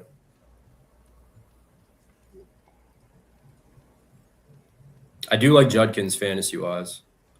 Am I frozen? 5th round? Oh, there we go. No, sorry. Just because I mean, we saw actually as a new staff, but I was going to say, I just really like Judkins as a player. I guess that's it, but I think he's going to get fed big time. Yeah, I'm with you there. Let's move to the Cowboys, eh? Good team to talk about. Yeah, I mean, I'm personally backing them to make the playoffs. I think that's the best bet. They've gone 2 years without it. We saw the stretch fairly recently. History tends to repeat itself. 2019 and 2020, they missed the playoffs. What did they do in 2021? Same thing here. 2024 and 2025, missing the playoffs. And this is an Eagles fan talking here. I am scared of this offense. I think That's Javonte fair. Williams is extremely underrated. I don't see how his production takes much of a fall off. And we know what the wide receiver room looks like. And I think Dak Prescott maybe isn't the best in terms of clutch moments, but he can throw the fucking pill. Jerry Jones is someone who doesn't necessarily deserve anything good to happen to him. But I do think this is a prime year for the Cowboys to take a step, specifically on the defense. I'm forgetting his fucking name. Oh, Overshown. Dude. To me, he is so fucking underrated. He's hurt, in terms that's of, even outside of that, I'm reading up on things like saying how him being in that spot is their biggest weakness, and I completely disagree. I'm reading up on previews talking about how Overshown is lackluster, and that couldn't be farther from what I think. I mean, what do you want to call him? Is he an outside linebacker? Is he an edge guy? I don't even know what to call him. No, he's definitely a linebacker. It's just I think because they've had like 2 new schemes and he was hurt last year. He kind of benefited the year before just from like so much volume. I think he's solid. I don't think he's elite by any means. He's a solid linebacker, but I think he's going to have a really good year just because how good their defensive line is, which makes so much easier on the linebacker. That's why I love Schlesinger last year. Yep. Getting Gary, I mean, Clowney leaving. I mean, Clowney has been a disappointment in the NFL as a South Carolina. Like, why does every South Carolina guy, not every, but it just feels like a lot of them just burn out pretty quickly. He was a problem. He was never as efficient, I think, as everyone wanted him to be. I really don't know a whole lot about Gary, but is he just pure power or? It's tough with him because Snowman, you and I can kind of like. There was a year where it looked like he was going to be on his way to like elite edge status in Green Bay. And then it kind of just all collapsed after a couple of injuries and stuff. I think he's fine. I think he's in a good spot this year because you have Quinnen and Clark and I'm forgetting the other guy. Those guys are monsters. Quinnen and Kenny Clark are genuine monsters. And they're going to make it easier on every single person on that defense. Yeah, Rashawn Gary was definitely one of my most hated players for a minute, as he not only was a Packer, but he also attended the University of Michigan. Let's not forget that. But, the Cowboys last year were just the best team to bet on for overs, for props, because their offense was so good and their defense was so bad. And I do agree that their defense is going to be better this year. But the main guy that I'm looking forward to is one guy that you guys didn't mention, and that is Caleb Downs, the rookie safety from Ohio State, their first-round pick. Right. I mean, I was completely convinced that the Giants should have taken him 10th overall. So then when the Giants pass on him and Dallas moves up to the very next pick to get him, that to me is just a sign that he's going to come back and haunt the Giants for a long time. And Downs is like, I mean, he was the best defensive player in college football last year. This is a guy who's a leader. This is a guy who's a winner. This is a guy that's going to come in and be like the captain and the voice of the defense right away. So I really love this pick for Dallas. And I think he's going to really bring up their defense a lot better. And if they have a good defense, there is nothing stopping this team because their offense is absolutely insane. They arguably have the best group of skill position guys in the entire league. And, we'll see what happens with the coaching staff. Schottenheimer in year number 2. I guess we'll see what happens. But clearly he ran a good offense last year and the defense has nowhere to go but up. And with the guys they brought in, I really love what Dallas did. I'm liking them to win the division, make the playoffs as well. And Royal, he brings in another guy that we haven't mentioned. Great shout, Snowman. I mean, we have to bring up a guy like Caleb Downs. Jalen Thompson from Arizona coming over. Yeah, I mean, he's a good box safety. He was kind of the highlight of Arizona's defense. He's good, man. He is solid. Yeah. And then one guy, this is a little deeper pool. I don't know if there's any Broncos fans in here. PJ Locke, too. He's a pretty solid safety. I think he got hurt, unfortunately, but he's a good depth piece as well. And then I think they're going to play Caleb Downs like in a role we haven't seen in a long time, like just either deep safety, box, like nickel. He can play everywhere. I truly think he's the best position in the draft or best player in the draft. It's just safety is not going to change a franchise, but it's perfect for what Dallas has. They have a good front seven. They have a elite offense, and that's the piece that kind of puts you over the top. Unfortunately, like for the Giants, it sucks. But like I think Arvell Reese would made more sense for them. I think the lineman they took made more sense for them because those are pieces you build around. Yeah, I know Derwin James, of course, bro. Dude, and like saying for Dallas, they have a lot of talent. Like, even Bland, like he's been shit recently, but talent, like ceiling. Well, and I think also getting Trevon Diggs off the team could be a nice addition by subtraction because he was so overrated and so bad. Yeah, I mean Bland is only 2 years out from that year. He had like 5 or 6 fucking touchdowns. I remember.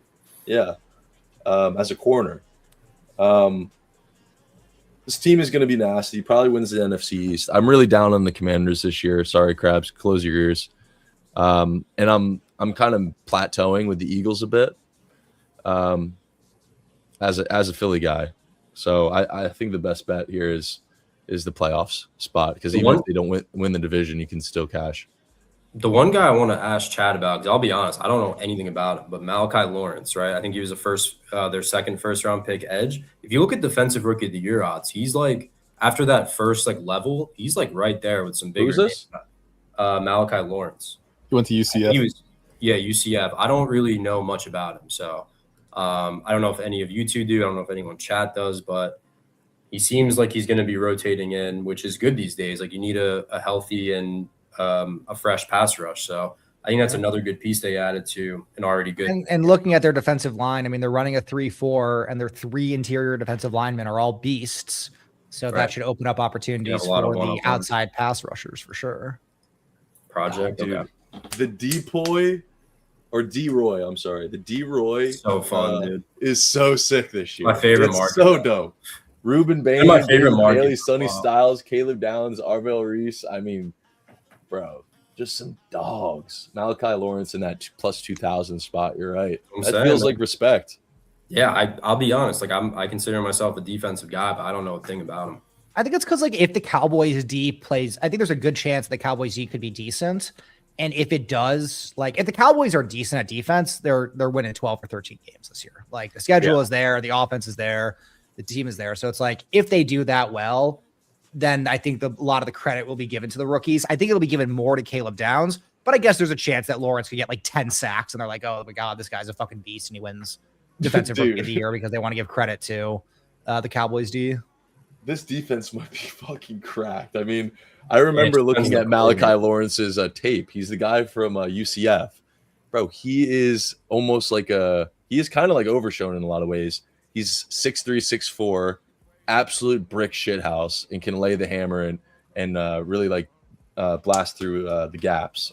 I watched a little bit of tape right when I was reading up on the Cowboys when I took that playoff suture. I'm remembering it now. He's a beast. I mean, he could be awesome.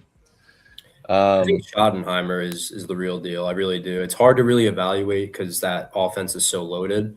But, I mean, I think a lot of people had doubts on Dallas last year and him, and I thought he did a really fine job. His metrics and stats and everything, like, I thought he did really well. That's sneaky, too, because you get the upcoming coach.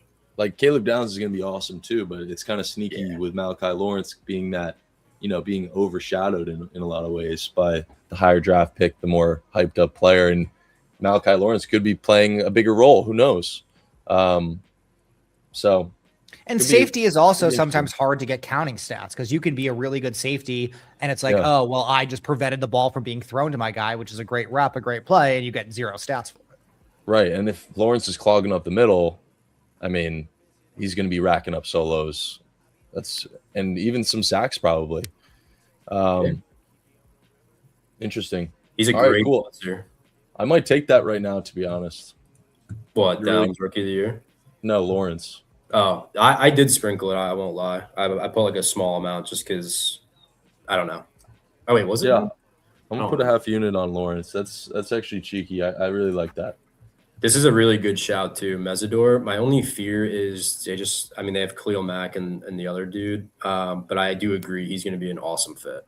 Awesome fit. I don't know how much he's going to play. That'd be my one fear, but he's in a great spot. Yeah, because like I feel like defensive rookie of the year a lot of times matters more about the stats than like your overall impact. Because like, not to say that Schweinsteiger wasn't good last year, but like there were certainly more guys that were more impactful on winning, but he just had such huge tackle numbers. That's like, okay, we're getting this guy forward. Right. I mean, it was crazy. Like Schlesinger was the heavy favorite towards the end, and then Pierce comes out of nowhere and gets like a sack or two a game, and he almost won it. Like, because usually it goes to an edge, right? Sacks are the most key stat there. Or if there's a defensive for the defensive back who gets like a bunch of picks, yeah. Right.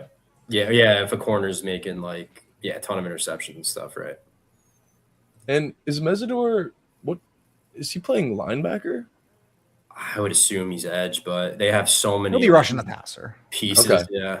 I was gonna say he's listed as a linebacker, but the dude's 286. Like, you have to imagine he's not dropping much down in coverage. Okay. Well, that was an awesome stream. I think that was really, really spot on, really sharp. We had a really great discussion overall. Thank you, Cheryl Devon and Matt Frosty, for the recent subs. Much love to the both of you. You guys are fucking awesome. 30 months and 25 months. You guys fucking rock. Snowman, thank you so much for coming on here and spewing your knowledge. For having me on. It's always nice to chop it up with the Ramble boys. Of course. Thanks for holding it down when I was getting abducted. Yeah, needed you, dude. That was huge. We just have to talk about the Bears 24/7 so that Royals Wi-Fi can be good. Yeah, the Bears are talking about it's the Wi-Fi respects it. We'll definitely have more streams like this. We're definitely going to collab moving forward. And yeah, man, like if you want to come on next week, just let me know. We'll text and chop it up and see what your schedule looks like. But good luck on your season. Good luck with the Bears. Good luck with your streams. Keep killing it. And if you don't follow Snowman already, I'm sure a lot of you do. Just drop him a follow at Snowman Sports on Twitch and YouTube, or Twitch and Twitter. And yeah, he's been a Ramble day one since we first interacted, right? So, yeah, man, great stream. I thought today was awesome. Really good conversation. It's nice having like less than 5 people, like even less than 4. Having 3 people is fun. It's a good time. All right, that was fun. Anything from you guys? I think you killed it. It made it hard to back that up. All right. Admin, anything? Looking forward to a chill day about bitching over my UFC losses from last night. Dude, I need some more. Are you going live today, Snow? Yeah, I'm going to go live soon. There you go. Awesome.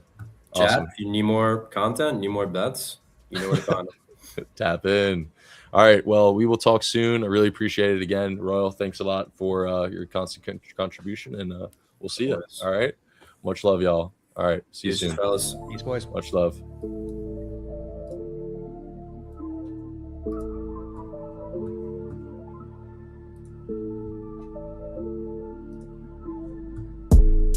That's him. When the shit talk like a rim. That's him. Put your effective with rims. That's him. Those got these bugs with no stem. Smoking get high as a blim. Everybody in the style. That's him. When the shit talk like a rim. Tough. That's him. Put your effective with rims. That was a pretty good stream, hey boys. What was everyone's favorite play or just overall? Wake up and I'm living this life. Reality shit not on film. She adding, he thinking she heals. But I put that bitch out of them. In the AM, she left before PM. I'm a player, I'm far from a sim. Big on one of you, a little bit of shrimp. Pack of hunters to go on a trip. Racks, hello. Bitches, they brown and yellow. Booties is soft as jello. Licking on me like a rello. Stepping on shit like a pedal. My chain having metal. You're fresh out the ghetto. Rich and wealthy, young fellow. This hit can tell. Marv Harrison, yes. That's the one, bro. That's the one. I agree. What'd you guys decide on that? I wasn't around for that. I think I'm gonna take the yards, to be honest. Yeah, I think he's in for a good year too. I mean, it's clear LeFleur better offensive. Right? He's like used more better, I should say. And I think the emergence of Michael Wilson actually Marv. Should we hop back on, Ro? Nah, we need to save some for the other ones. You know I can talk all day, but then we're gonna have nothing to talk about. Do we hop back on? Snow's going live too. People already did. We'll be back. Everyone's still here. All right, we'll see you guys soon. We'll pick this up probably Tuesday. Yeah. I love y'all. What was your favorite one? Any play that you're taking now that we're done the stream? It's kind of tough because like I already have mine, but I really think the best discussion was the Cowboys. I do too. Did you hear the? We're gonna go back live. Did you hear the sub bangs sounds we got?